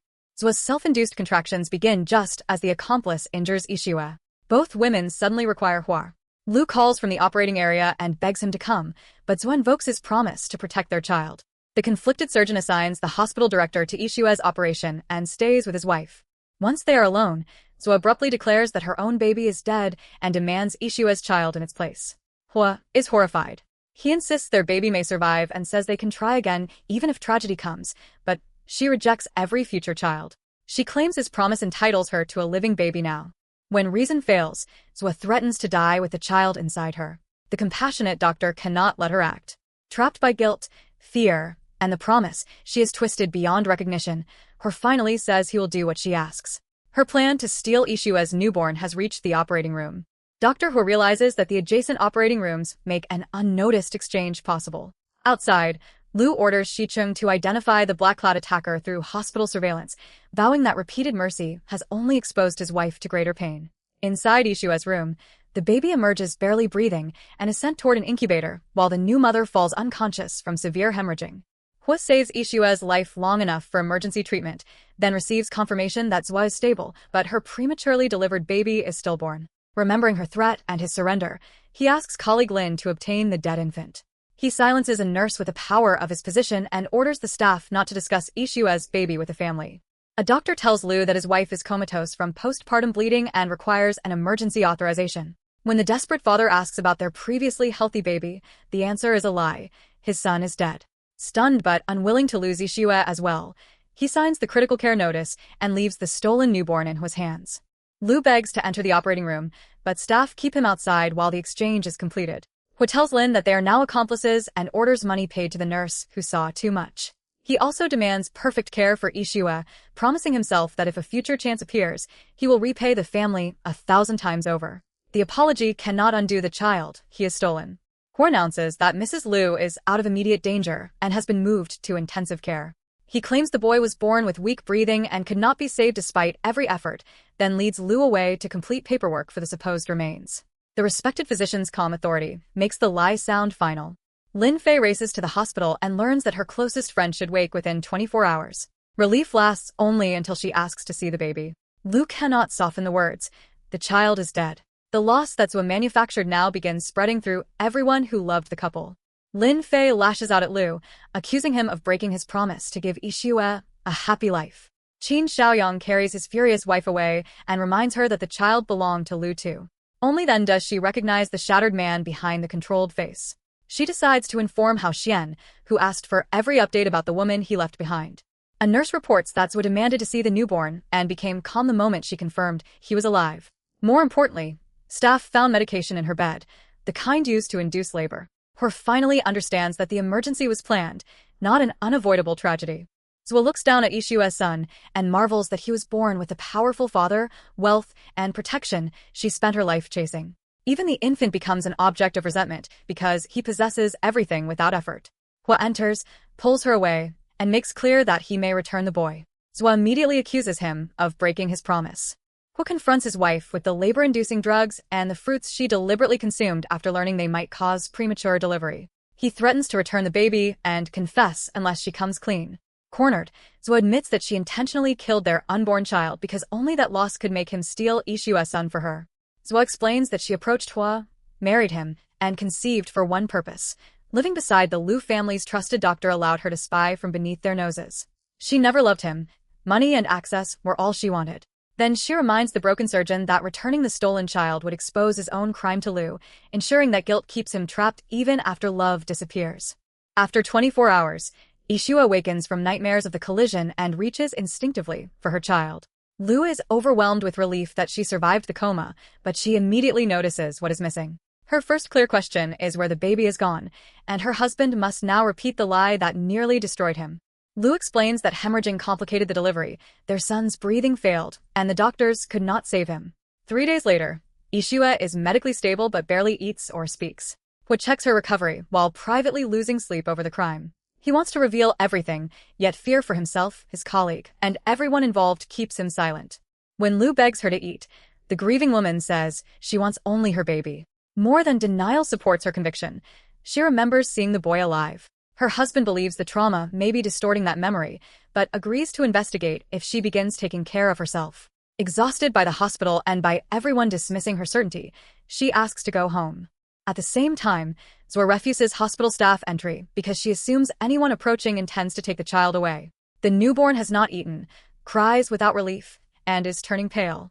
Her possessiveness endangers the very boy she committed so many crimes to obtain. Hua begs Zhuo to stop targeting the Lu family now that she has taken their son. She refuses because stealing the child has not satisfied her hatred. Too ashamed to face his friends and unable to remain with the woman he once loved, the doctor sees only one immediate duty: prevent her from harming the infant. He promises financial support and protection from discovery if she feeds him and guarantees his safe upbringing. Shi Cheng's men cannot identify the black-clad attacker among the hospital crowds, and without proof of intentional injury the police cannot be mobilized effectively. Lu ends the search for now and redirects every resource toward his wife's recovery. Supplements, rest, and keeping the investigation away from her fragile state become his priorities. Lu finds the grieving mother in the nursery, singing to the child she believes is still somewhere in the world. After she leaves, he orders the room locked because every toy and decoration reopens the wound. Alone among the things they chose together, the devastated father blames himself for failing to protect their son. Lin Fei's call brings Hao Xian home immediately. He offers food, daily company, travel, and even oversees legal work, anything that might give Yixue a new environment in which to heal. Lin Fei objects that her friend has a husband and cannot simply leave. Hao answers that the man who failed to protect her can be replaced, forcing Fei to drag him away before the provocation grows worse. After the visitors leave, Yixue begs Lu to search for their child. She knows what she saw and insists that a mother's instinct tells her the boy lives. Lu sees only a woman torturing herself with impossible hope and begs the once unbreakable attorney to accept that their son is gone. When Yixue tries to leave and investigate alone, Lu orders the staff to keep her inside and refuse every visitor without his permission. She recognizes the decision as imprisonment and threatens divorce if he follows through. Grief has placed the couple on opposite sides. One needs to search, while the other is terrified that allowing it will cost him his remaining family. Lu refuses to release her, explaining that they have already lost one child, and he cannot risk losing his wife. He knows forced confinement may make her hate him, but considers hatred preferable to another funeral. When Fu Shiping demands access to his daughter 2 weeks later, Lu refuses even the father, insisting that any visit could worsen her mental state. Yixue stops leaving her room even for food. Lu kicks down the locked door and finds her burning with fever. The doctor detects no infection and attributes the illness to psychological distress. With Hua having suddenly resigned, he recommends an eccentric traditional practitioner whom Lu must personally persuade to come. The next day, Lu returns with the reluctant healer and rushes upstairs, expecting at last to help his wife. Her room is empty. Yixue has evaded the household and left only a message asking for time alone and warning him not to search. His attempt to keep her safe has driven her beyond his reach. Lu calls repeatedly until Yixue answers long enough to insist that she is neither irrational nor confused. His confinement created a barrier between them, and dragging her home will only make it permanent. Even while feverish, she refuses medicine from him. Lu finally promises to wait at home rather than force another confrontation. Every Lu-owned hotel offers Yixue a free room, proving that her husband can still trace her anywhere in the city. Alone, the attorney reconstructs the delivery. Dr. Hua and a nurse controlled the room. The collision felt deliberate, and Hua resigned immediately afterward. His disappearance may connect the attacker, the hospital, and the child she believes was taken. Hao Xian tracks his childhood friend to the hotel, but does not call her delusional. He offers to take the weakened lawyer abroad, to the sunny place where her mother once recovered, and promises clues as well as rest. Elsewhere, Zhua argues with her own mother over money, with support, and the expense of raising the stolen baby, proof that the boy Yixue seeks remains alive. Hua has abandoned the marriage but left Zhua his house and monthly expenses. Her mother suggests simply returning the infant to wealthy Lu, but Zhua knows suspicion is too intense immediately after the delivery. She orders the nanny to care for the boy and plans to wait until he grows to resemble his biological father. Then she will present him as her own child and claim everything Lu can give. Hao confirms that Hua lived abroad and hid after being located. Yixue agrees to follow, but her companion makes her promise to protect her health, ask for help, and hold herself together whether or not they find the child. At the gate, she hesitates as if expecting Lu to stop her, then boards when he never appears. Lu buries himself in work after confirming that her plane has departed. Xiqing asks why a man so worried would allow his wife to go. Lu answers that even a little happiness is worth the separation. He will wait as long as it takes for her to return freely. 3 years pass. Yixue rebuilds herself into an internationally praised lawyer, yet professional offers cannot keep her abroad. Hua has returned home after avoiding her investigation for years, and she intends to follow. Hao wonders whether she still cannot forget Lu, but the determined mother says her real unfinished business is the child whose survival she has never stopped believing. A dancer who once worked with Zhua Yi leads Yixue to the fugitive's social account. In one photograph, Zhua wears the same distinctive earring that appeared in Lu's belongings before the birth. The old mystery now links Zhua to the hidden child, although it also revives the painful possibility that Lu once concealed a relationship with her. Lin Fei races to the airport, now a mother whose walking daughter has never met her godmother. Yixue arrives with gifts and an answer 3 years overdue. Hao Xian follows to deliver her safely, earning immediate annoyance from the protective friend who wanted this reunion to herself. Lin Fei traces Zhua through a wealthy former admirer who is hosting a public proposal for his ballet queen girlfriend. The lead looks convincing. After her family collapsed, an unemployed dancer would need a rich protector. Yixue attends in disguise, but the woman who accepts the proposal is another dancer entirely. The supposedly minor gathering erupts when Lu arrives. Yixue cannot allow Zhua or Hua to learn she has returned, so she intercepts him and asks for a private conversation. Onlookers immediately mistake the encounter for a married tycoon flirting with a stranger. Lu drags the disguised woman out of the crowd before recognizing the voice and face he has waited 3 years to see. He asks when she returned. Still convinced his reach extends everywhere, Yixue answers that he should already know, revealing how much distrust remains beneath the reunion. While Hao Xian's elders consider pairing him with the newly returned Miss Mu, Xiqing meets Yixue privately. He gives her every profile and clue Lu assembled during 3 tireless years of searching for their child. The most important evidence is Zhua's pregnancy photograph. Its background is the same local hospital where Yixue received prenatal care, proving that the Germany ticket was a decoy and that's what hid close to them. Xiqing offers the investigators to Yixue, but she refuses his suggestion that a prestigious Mrs. Lu should avoid hotel living. At a property agency, Lu quietly tries to buy her a superior home in Huading. She chooses an affordable apartment instead and says accepting money from a man she barely knows would be improper. Lu catches up and points out that a stranger's full name should not leave her lips so naturally. More decisively, she still wears the one-of-a-kind ring he commissioned for their marriage.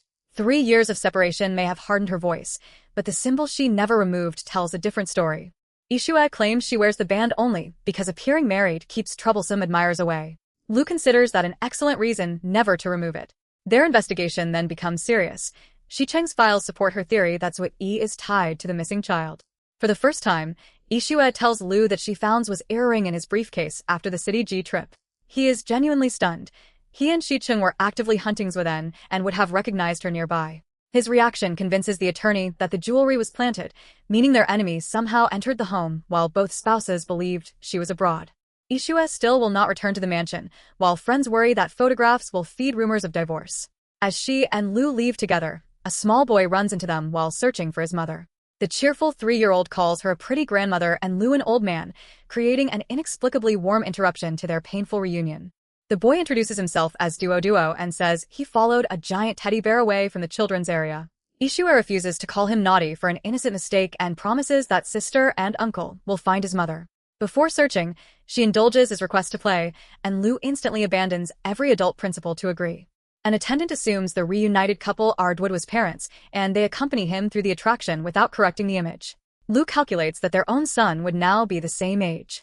Afraid that failure to find this boy's family will reopen Yixue's trauma, he secretly orders Xicheng to expand the search.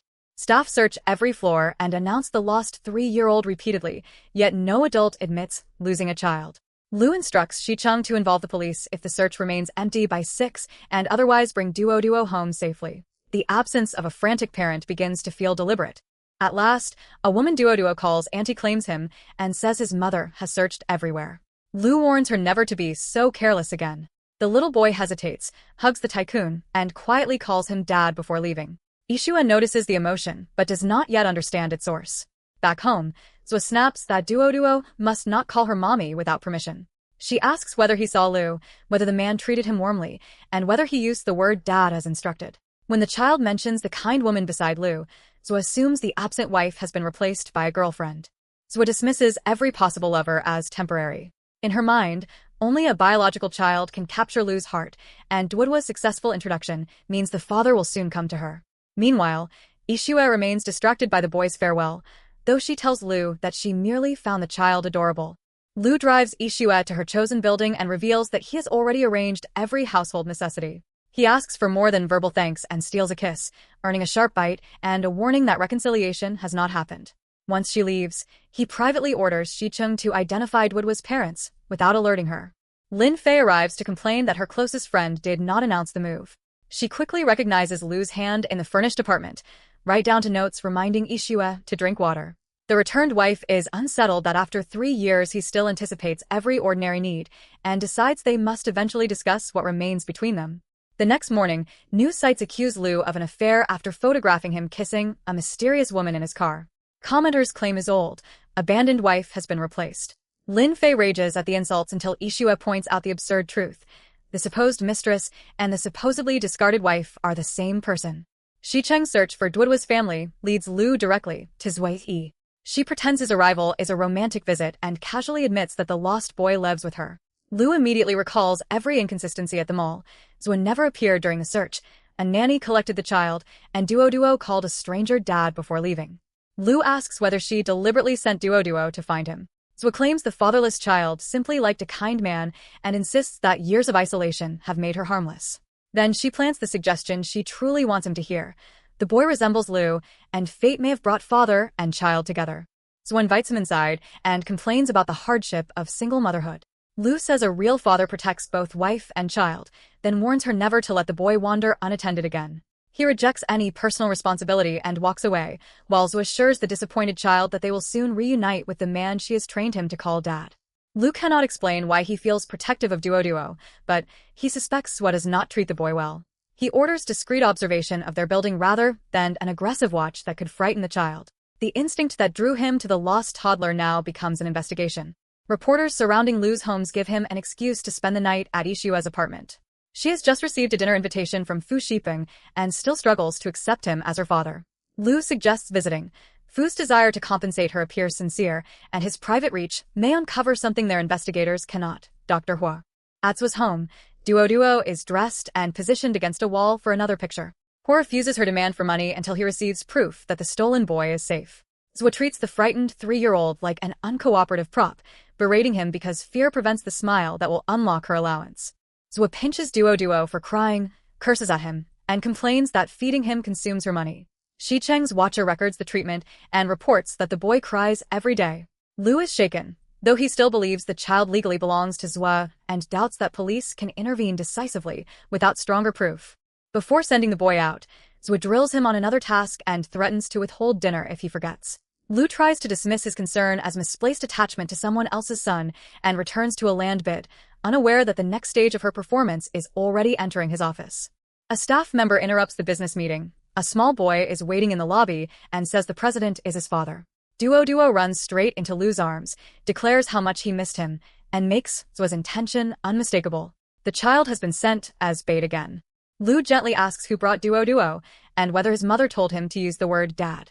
The terrified child cannot explain and only says he is hungry, echoing the deprivation Xiqing recorded. Lu abandons the interrogation, promises dinner, and asks him to call him uncle so Yixue will not be hurt. At the apartment, Yixue is delighted to see the child again and feeds him immediately. Duo remembers Lu's instruction, calls him uncle, and tells the kind sister how much he missed her. Watching the mother and son bond without recognizing each other, Lu is relieved he followed his instinct. Yixue points out that a president supposedly leaving work does not randomly meet the same lost toddler twice. If Lu keeps hiding the truth, the strongest explanation is an illegitimate child. Cornered by her logic, he admits the encounter was arranged and reveals the person behind it, Zhua Yi. Lu explains that both meetings with Duo were arranged by Zhua and admits that he visited her the previous day. Yixue wonders whether his affection for the adorable child means he wants to give Zhua a place beside him while their own boy remains missing. He rejects that idea and, keeping his promise of honesty, reveals the reason he could not look away. Xiqing confirmed that Zhua repeatedly abuses the child. The couple stop arguing when they realize Duo has heard them. The frightened boy asks whether his sister does not welcome him. Lu assures him that the adult's conflict is not his fault, and the quick-witted toddler even asks Yixue to forgive uncle if he apologizes. His attempt to repair their marriage softens the room. While cleaning the child before dinner, Yixue finds bruises that make him visibly afraid of being examined. Jealousy disappears. If merely being seen injured terrifies him this much, his life with Zhua must be worse than the surveillance suggested. The attorney begins asking why any mother would be so cruel to her own son. After watching the boy enter a home occupied only by a nanny, Lu returns to find Yixue awake and investigating Zhua's rumored lovers. Nobody knows whom the former dancer married after bankruptcy, or who fathered Duo. The heroine admits that seeing Lu happy with a child Zhua claims as hers reopens the wound, although she does not blame him for telling the truth. Lu promises that from now on he will share important facts, expose his weakness, and give his wife equal power over every major decision. The change came from 3 years of regret. After driving her away, he drowned each day in work and each night in alcohol and cigarettes until Xiqing forced him to admit that his so-called protection had destroyed the partnership he meant to preserve. Lu asks whether she might have stayed if he had respected her choices and endured grief beside her. Realizing that the separation hurt him just as deeply, Yixue lets her guard fall. The reunion becomes passionate until she remembers Lin Fei's daughter's birthday the next morning and abruptly reminds the overjoyed husband that reconciliation still has limits. Yixue arrives early for her goddaughter Nua's second birthday. Lin Fei immediately notices the marks of the previous night and demands to know whether the couple reconciled. The answer is cautious. Lu is different, but he remains in a trial period. He waits outside because another unresolved threat has followed them to the Qin home. Lu reveals that he noticed Zhua following him and orders her to stay away. She mocks his loyalty to a wife who disappeared for 3 years and suggests he stop waiting. He grabs her only to remove the insulting woman from the crowded entrance, unaware that this physical moment is exactly the misunderstanding she wants to create. Yixue steps into the secluded area and finds them together. Zhua is shocked that her rival has returned, then instantly claims Lu merely wanted her to leave and frames the contact as an innocent misunderstanding. Lu tries to explain, but the old earring mystery makes the scene far more dangerous than it appears. Yixue accepts that Lu is pushing Zhua away and stops Lin Fei from creating a scene during her daughter's birthday. Zhua leaves after a final promise that they will meet again. At home, she berates the nanny for failing to identify the returned wife, but decides the couple's cautious relationship still gives her room to divide them. 1 week later, Yixue accepts Zhua's invitation to talk and secretly records the exchange. Lu followed because the enemy had tailed his wife more than once, but the attorney asks him to leave so Zhua will speak freely. Although trust has improved, too many questions remain unresolved for Yixue to ignore this chance. Yixue asks what gives a ruined woman the confidence to approach the man who destroyed her family. Zhua says she returned specifically to answer and produces 1 earring from a pair, claiming the other vanished 3 years ago. The implication is calculated. If this half remained with Zhua, how did its mate end up inside Lu's bag? Zwa claims that after her family's collapse, she fled to City G, where a stranger drugged her at a bar. According to her story, she left one earring in his wallet to cover the drinks and later discovered she was pregnant. She uses the supposed assault to justify resenting Duo and the father whose identity she says she only recently learned. The former dancer produces a paternity report naming Lu as Duo's biological father and asks Yixue to locate the missing earring among his possessions. For one terrible moment, every clue appears to align. The City G trip, the jewel, the child, and a scientific document all accuse the man who promised never to hide the truth again. Yixue forces herself to reason. Zwa has coveted Lu for years. Her family caused his father's death, and he video-called his wife while sober at the bar. An affair makes little sense. Zwa counters that he could have drunk later and insists DNA cannot lie. Rather than accept either story, the lawyer quietly keeps Zwa's cup for an independent test. Yixue submits Zwa's sample and the material Xiqing obtained from Lu, asking him to keep the test secret until she knows whether hope or betrayal awaits. Zwa has anticipated that legal mind. By arranging the meeting near a particular testing center, she predicts where the proud attorney will seek confirmation and prepares the institution to deliver the result she needs. The new document again identifies Lu and Zwa as Duo's biological parents.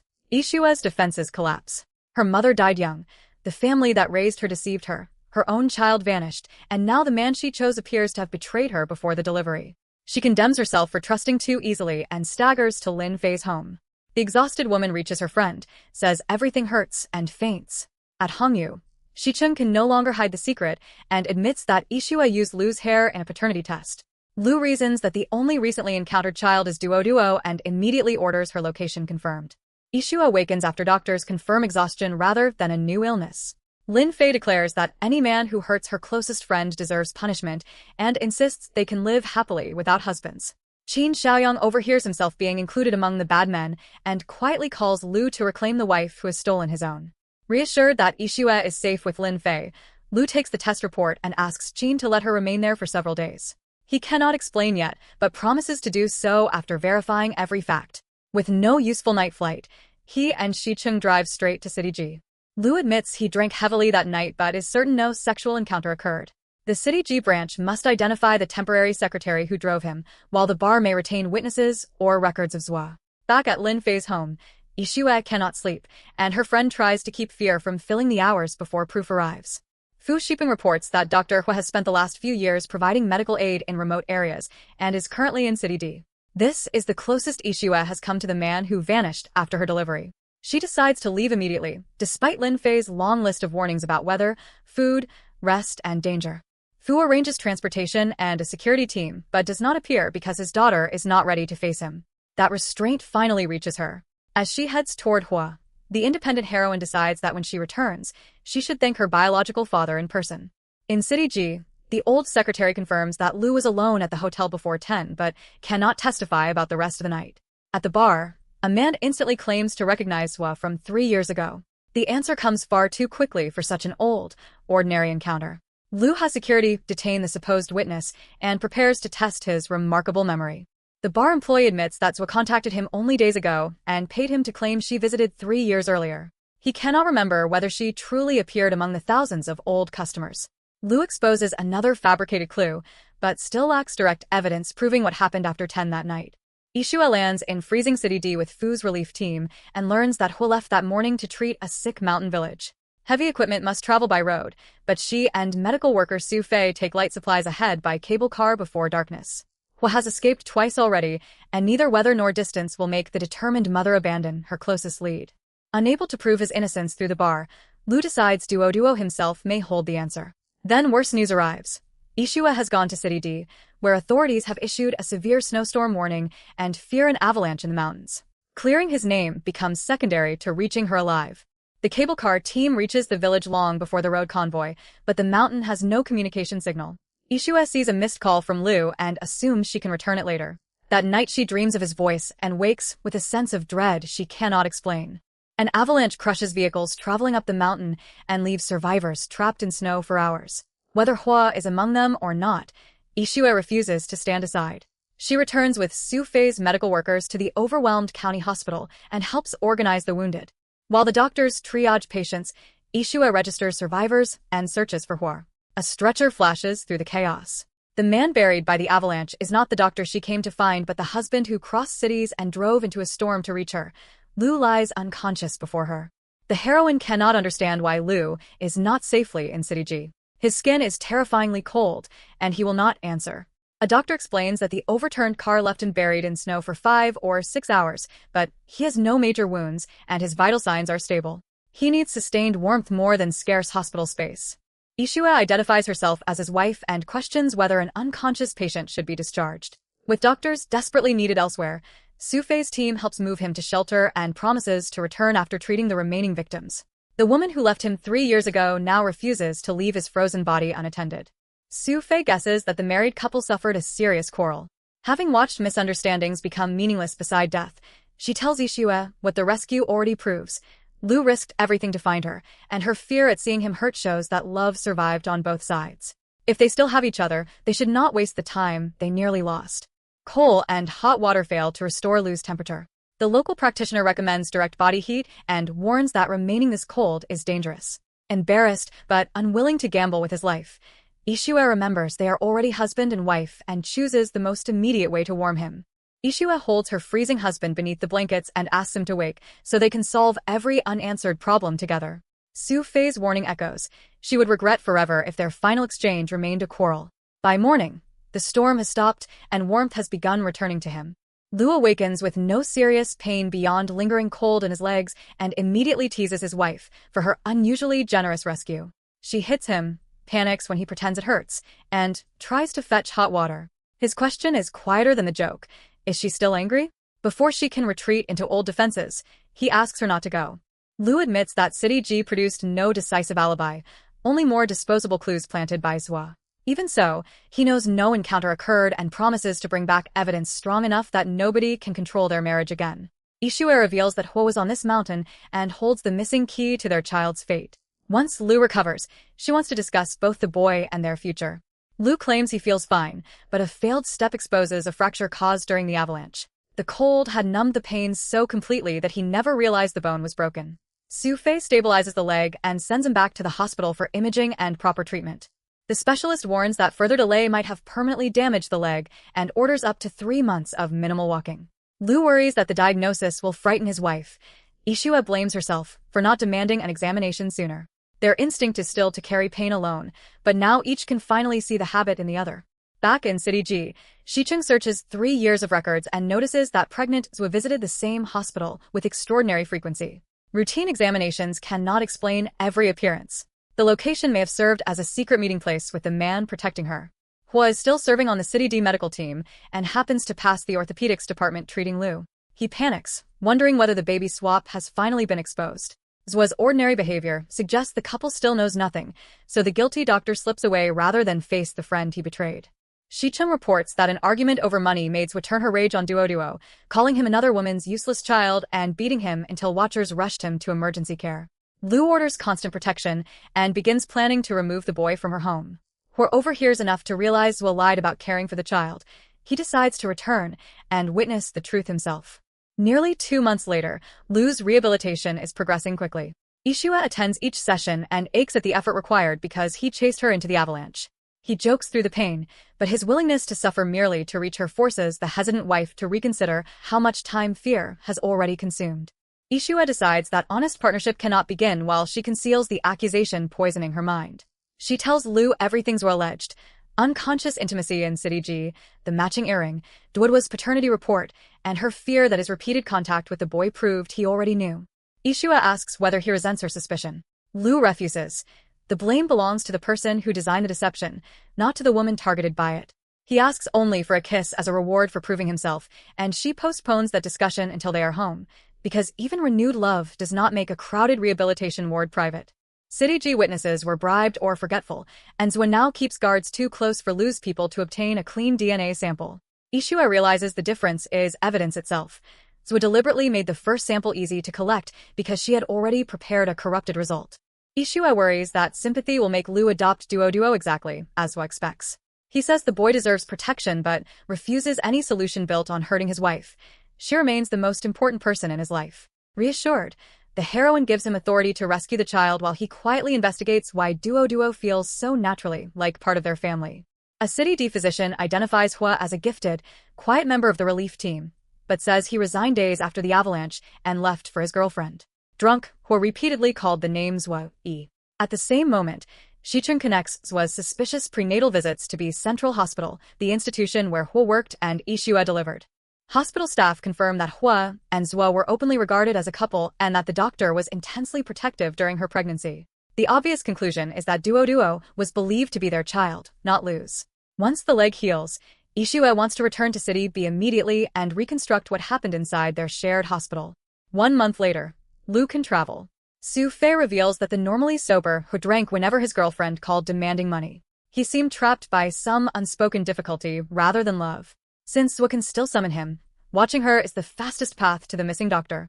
Yixue boards the flight with a new promise. Whatever waits at home, she will face it beside Lu. At the City B airport, Shicheng congratulates his boss for successfully bringing his wife home. Lu tells the bachelor to find someone if he is jealous, but the vice president did not come merely to drive them. An urgent development is waiting, and Yixue reads it in his presence before he even speaks. Shicheng's urgent news concerns Duo. Zhuo's beating left the boy with 3 stitches in his head, a mild concussion, and a sprained ankle. He should recover, but another eruption could be fatal. Lu admits that he delayed telling Yixue because he feared reopening her grief, while she insists they must protect an innocent child immediately. The attorney gives Lu a trusted child protection expert and rejects the idea that adult grievances should be visited upon Duo. She knows saving him cannot completely bypass his legal mother, but trusts her husband to make contact without reopening a relationship. That confidence frees Lu to proceed without hiding his actions. At the ward, Zhuo prevents even medical staff from approaching because fewer witnesses mean less risk to her secret. She assumes Lu has come to embrace her and excuses the beating as a single mother's mistake. He agrees only that she is unfit to raise the boy and makes a blunt offer. Name a price and surrender custody. Zhuo indignantly refuses to sell her treasure, then suggests that Lu transfer property and raise the child with her. He reveals that every episode of abuse has been documented. A criminal prosecution could send her to prison and automatically strip custody, leaving her with neither the boy nor a bargain. Zhuo argues that Yixue may never bear another child and cannot compete with a ready-made son. Lu answers that fatherhood changes nothing. Whether he has children or not, he will have only one wife because he loves Yixue. There has never been affection between him and Zhuo. Her choices are money and departure now, or prosecution and force loss later. Duo appears delighted that daddy came. Lu gently checks his wounds, then says the title must stop because it hurts the sister the boy adores. The confused child agrees through tears. The words sound heartless, but they are designed to convince Zhuo that her only leverage has failed. Lu hated wounding Duo, but the scene followed Yixue's strategy. His assistant photographed everything. Bodyguards prevented Zhuo from touching him, and the threat made her lose control exactly as predicted. Their apparent disagreement was a performance meant to prove Lu would never trade his marriage for the child. Yixue explains that Zhuo wants more than cash. Property would reveal Lu's financial limit and leave a permanent thorn inside the marriage. With the bait refused and abuse documented, custody can now be decided through the law rather than endless negotiation. Lu promises that once Duo is safe, contact with Zhuo ends completely. Seeing the thin, frightened boy agree not to call Lu dad breaks Yixue's heart more than her husband expected. To pull her out of the spiral, Lu asks for clean pajamas and grabs her through the bathroom door. The ridiculous ambush shifts her attention exactly as he hoped. The married couple's playful reunion nearly becomes more serious until Yixue notices her husband's pale face and sweating. His recently healed leg still aches. She sends him straight to bed and postpones everything else until the injured man learns that recovery cannot be negotiated with charm. Yixue visits Fu's ancestral home to thank him for locating Hua and discovers he is leaving for a month in Switzerland. The only personal thing he packs is a photograph of her mother, Gu Yixue, bright and warm in youth. He admits that years of missing her have been filled with regret. Fu says life's most important choice is staying beside the woman one loves. He and Gu Yixue never received that happiness, so he asks Yixue and Lu to hold hands until the end. She promises they will, asks him to call from Switzerland, and says both of them will miss him. For a father who expected rejection, her voluntary concern is enough. Lu arrives at Fu's ancestral home and finds his mother entertaining Heian, an internationally known pianist from a suitable family. Believing Yixue remains abroad and forgotten, Yi intends the elegant student to replace her. The plan collapses when the missing wife walks in and Lu corrects the hierarchy. Yixue is the host here, while he is the guest. At dinner, every guest has tableware except Yixue. Yi offers an absurd excuse about broken dishes. Fu calmly notes that a grand family unable to provide one bowl has humiliated itself, not his daughter.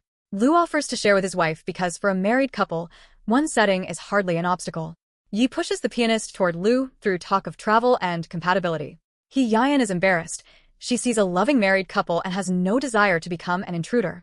Yi ignores that dignity and announces that 3 years apart made the marriage meaningless, dragging the dinner into a conflict nobody else wanted. Fu says connected hearts matter more than family rank, and that the younger generation must choose its own happiness. Yi erupts, calling Yixue unworthy and accusing her of blocking Lu's future. The couple leave rather than continue the spectacle.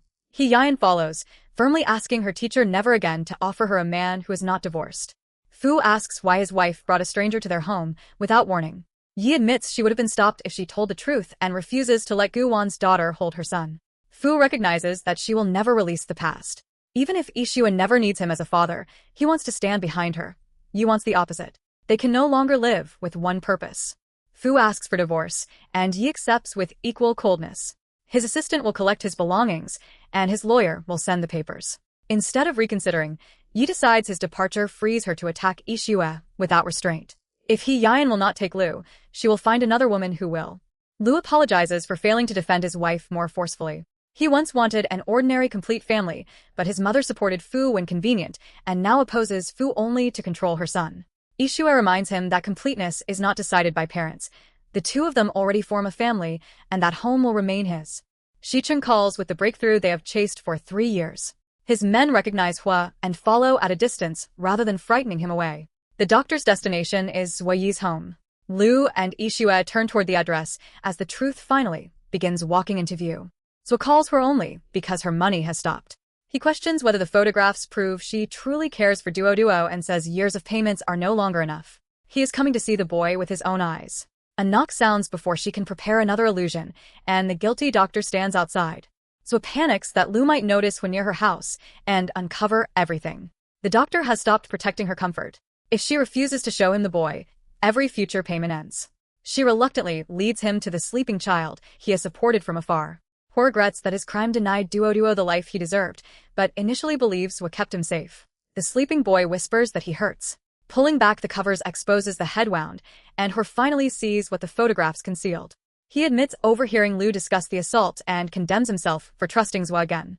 Learning that He was near Lu terrifies Zhuo. Breaking with him could expose the swap. She claims Lu wants to steal Duo merely to give Yixue a child and casts herself as a helpless mother under attack. Hua's anger softens into old protective instinct as she begs him to save her. Zhuo admits she secretly exchanged the babies to capture Lu, but claims 3 years made Duo truly hers. She says Lu wants to seize the boy only because Yixue cannot bear another child. Hua does not respond with sympathy. Seeing the injuries has restored his conscience, and he says the child must be returned to his real parents. Hua argues that they stole a newborn who never belonged to them and that correcting the crime is their only chance to atone. Zhuo refuses to lose the leverage she built her life around. She warns that the swap makes them grasshoppers bound to one rope. If Lu learns the truth, Hua's career and freedom die with hers. The nanny spots Lu and Yixue downstairs. Zhuo sends her fleeing through another route and repeats that he must never be caught. When the couple enters, her forced composure and obstructive posture alert the attorney instantly. Yixue identifies the hidden presence before seeing him. Hua is inside. Zhuo's warning overpowers Hua's desire to correct the swap. He runs from the house, and Shicheng gives chase. Torn between confession and self-preservation, the doctor bolts into a driveway without looking and is struck by a car as his pursuer shouts for him to stop. The operation saves Hua's life, but severe brain injury leaves his recovery uncertain. If he fails to wake within 24 hours, the consequences may be permanent. Yixue watches another direct route to the truth disappear, while Lu resolves to remain at the hospital as long as necessary. Staff notifies Hua that her husband is stable and invite her to come. Hearing that Lu is already beside him, she stays away. If Hua wakens, he may confess everything, so waiting is too dangerous. She rises to secure the one piece of leverage she has left, Duo. Zhuo wakes the injured boy and promises to take him somewhere nobody can find. While the Lu family waits for Hua to speak, she quietly removes their son from the address under surveillance. At her son's office, Yi overhears staff gossip about a 3-year-old who called the president dad and received unusually gentle treatment. Assuming Lu has a child with another woman, she sees a weapon against Yixue and immediately hires a private investigator to identify the boy and his mother. Hua awakens and pretends the accident erased every memory. Yixue refuses the act. A man with true amnesia would be confused, not visibly ashamed of familiar faces. He admits she is right. Shicheng merely attacks the friend whose secrets caused so much suffering, but the couple send him out and asks the question Hua fears most. Is the guilt about what happened during the delivery? Hua admits that he abused their trust and his authority as attending physician to exchange the newborns for Zhua. The child she raised is the Lu family son, Duo. Yixue initially rejects the answer because the DNA report excluded her, but Hua's followed the boy's growth for 3 years and is certain. The supposedly scientific result was another part of Zhua's trap. Hua says conscience ruined his life, but Yixue calls 3 years of hiding weak avoidance. She dreamed of her child without even knowing his face and missed every milestone of the life she carried for 10 months. A mother cannot forgive that theft. The only meaningful atonement is testimony that restores custody and makes Zhua answer for her crimes. Hua accepts the legal consequences. Before the family can reclaim their son, Shicheng reaches Hua's open, abandoned house. She has disappeared with Duo, and every team searching the city has failed to locate them. The truth has finally given Yixue her child back in name, only for Zhua to take him beyond reach again. Yixue refuses rest while her son is missing. Lu lets her coordinate because helpless waiting would hurt more, and Qin Xiaoyang contributes his powerful network. Multiple teams search every hotel and route through the city. Zhua finds agents wherever she turns and appears close to capture, until an unexpected ally intercepts her. 15 days pass without a trace. Then newspapers claim Lu divorced long ago, rekindled his romance with Zhua Yi, and fathered her son. His own mother supplied the photographs and ordered the coverage. Instead of seeing only a scandal, the couple recognizes a location clue. Yi cannot promote a fugitive. She is not found. Lu confronts Zhua at Yi Manqing's residence and demands Duoduo's location. She claims his mother approached her willingly and created the news campaign herself. The alliance is real, but its members misunderstand one another. Yi thinks she found a useful mother for Lu's child, while Zhua is merely using an older woman's hatred for shelter and status. Yi and Zhua claim a common goal: remove Yixue and form a suitable family around Duo. Lu asks how suitability can erase the Zhua family's role in his father's death. His mother admits that any daughter-in-law is acceptable as long as she is not Guwan's daughter, then offers the boy's return only if Lu divorces and marries Zhua. Lu refuses and says custody will be restored through proper law. Anyone using his son as leverage, including his own mother, will face consequences. He deliberately calls Yixue the boy's real mother, making Yi briefly question Zhua's claim. A manipulated DNA report restores her confidence, but doubt has entered the alliance. Unable to reach Yixue and learning that Lin Fei does not know her location, Lu fears public humiliation has driven his wife away again. He refuses to repeat the past. Whatever explanation it takes, nobody will be allowed to separate them after he fought so hard to bring her home. The unreachable phone belonged to a woman busy cooking, not fleeing. Yixue already knows Yi and would join forces. She reminds Lu that after City D she promised to face every crisis beside him. Refusing to perform jealousy publicly does not mean the missing boy matters any less. Lu admits he became so focused on opposing his mother that he failed to extract Duoduo's location. The alliance tried to force a marriage with Zhua despite the Zhua family's history. He is willing to prosecute Yi if necessary, but Yixue recognizes how devastating that would be for mother and son and searches for another route. The attorney proposes sacrificing her husband as bait. Zhua wants Lu above everything else. Only apparent interest from him will lower her defenses enough to reveal where Duo is held. Lu asks whether his wife is afraid another woman could steal him. She admits the fear and answers it with an elaborate dinner, and just enough affection to keep the undercover husband loyal. Yixue instructs Lu to accept Zhua's invitation within days. Her experience with divorce cases and exposed mistresses gives her a practical understanding of how possessive rivals behave. The child may be moved or harmed if they wait, so the couple promises that this staged betrayal will end with Duo home. The men guarding Duo gamble, while the hungry boy tries to reach food alone. Because Zhua has not sent enough money, they refuse to feed him and threaten violence when he leaves the room. The child promises to behave and asks when daddy will come, turning every lost hour into a danger. Lu accepts Zhua's invitation and coldly reminds her that she used to pressure him. During the tense meeting, a server spills a drink across Zhua's table and clothes. The apology hides the essential move.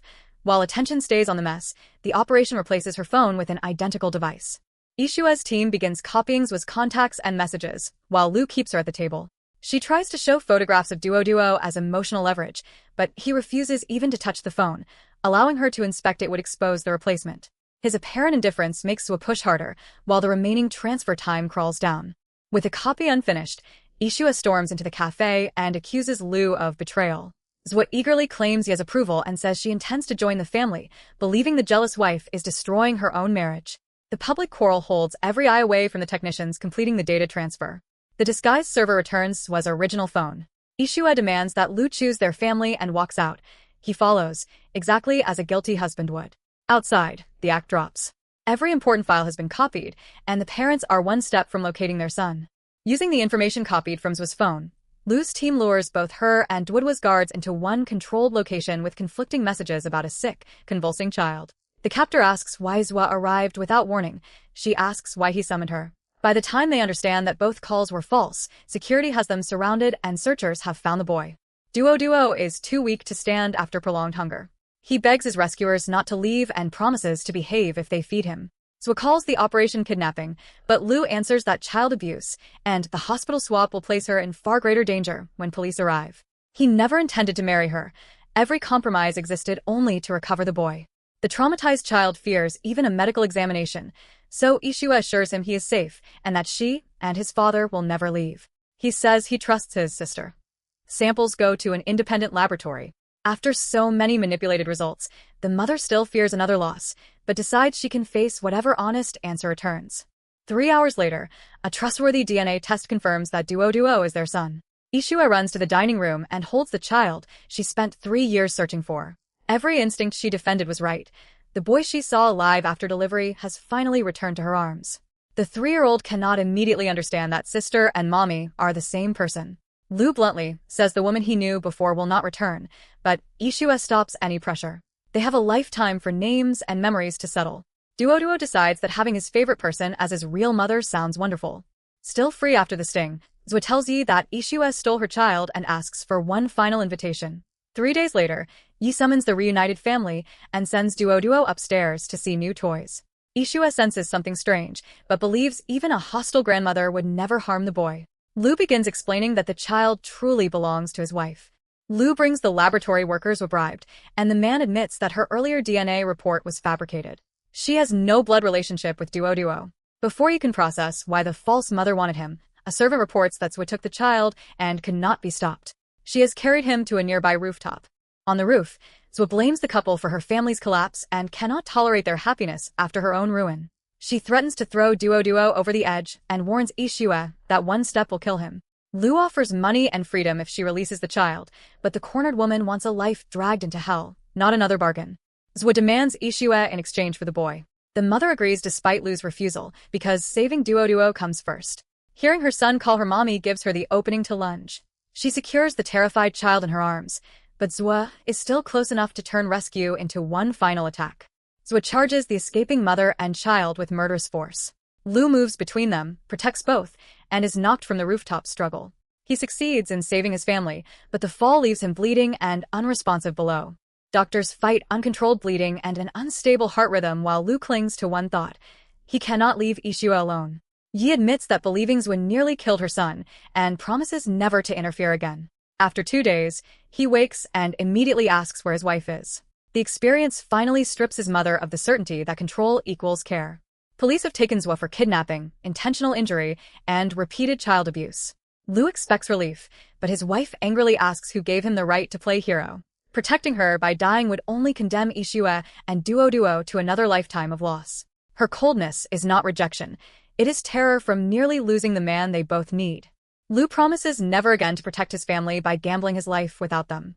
Yixue warns that another reckless stunt will send her and Duo to Fu, and the wounded husband immediately begs forgiveness. Their son arrives wanting both parents, turning the intense reconciliation into a glimpse of the ordinary family life they fought to recover. 3 months later, Lu has recovered and returned home. Zwa is convicted across multiple serious offenses and receives a 10-year prison sentence. With their son's safety no longer threatened and the family finally accepting one another, the couple can close the survival chapter. Lu proposes a second wedding to replace the ceremony that ended in abandonment and regret. At the new ceremony, friends travel home to witness the moment they once feared would never come. How Xian wishes Yixue happiness without asking for a place inside it. City B now sees what Lu's choices have long proved. The woman he married twice is the woman he has always loved. Lu admits that after so many rises and falls, this wedding feels like a dream he never wants to leave. Yixue gives the once insecure husband the answer he spent the entire story earning. She loves him, knows he loves her, and because he helped turn every loss into this complete ending, she will never reject her Mr. Lu again.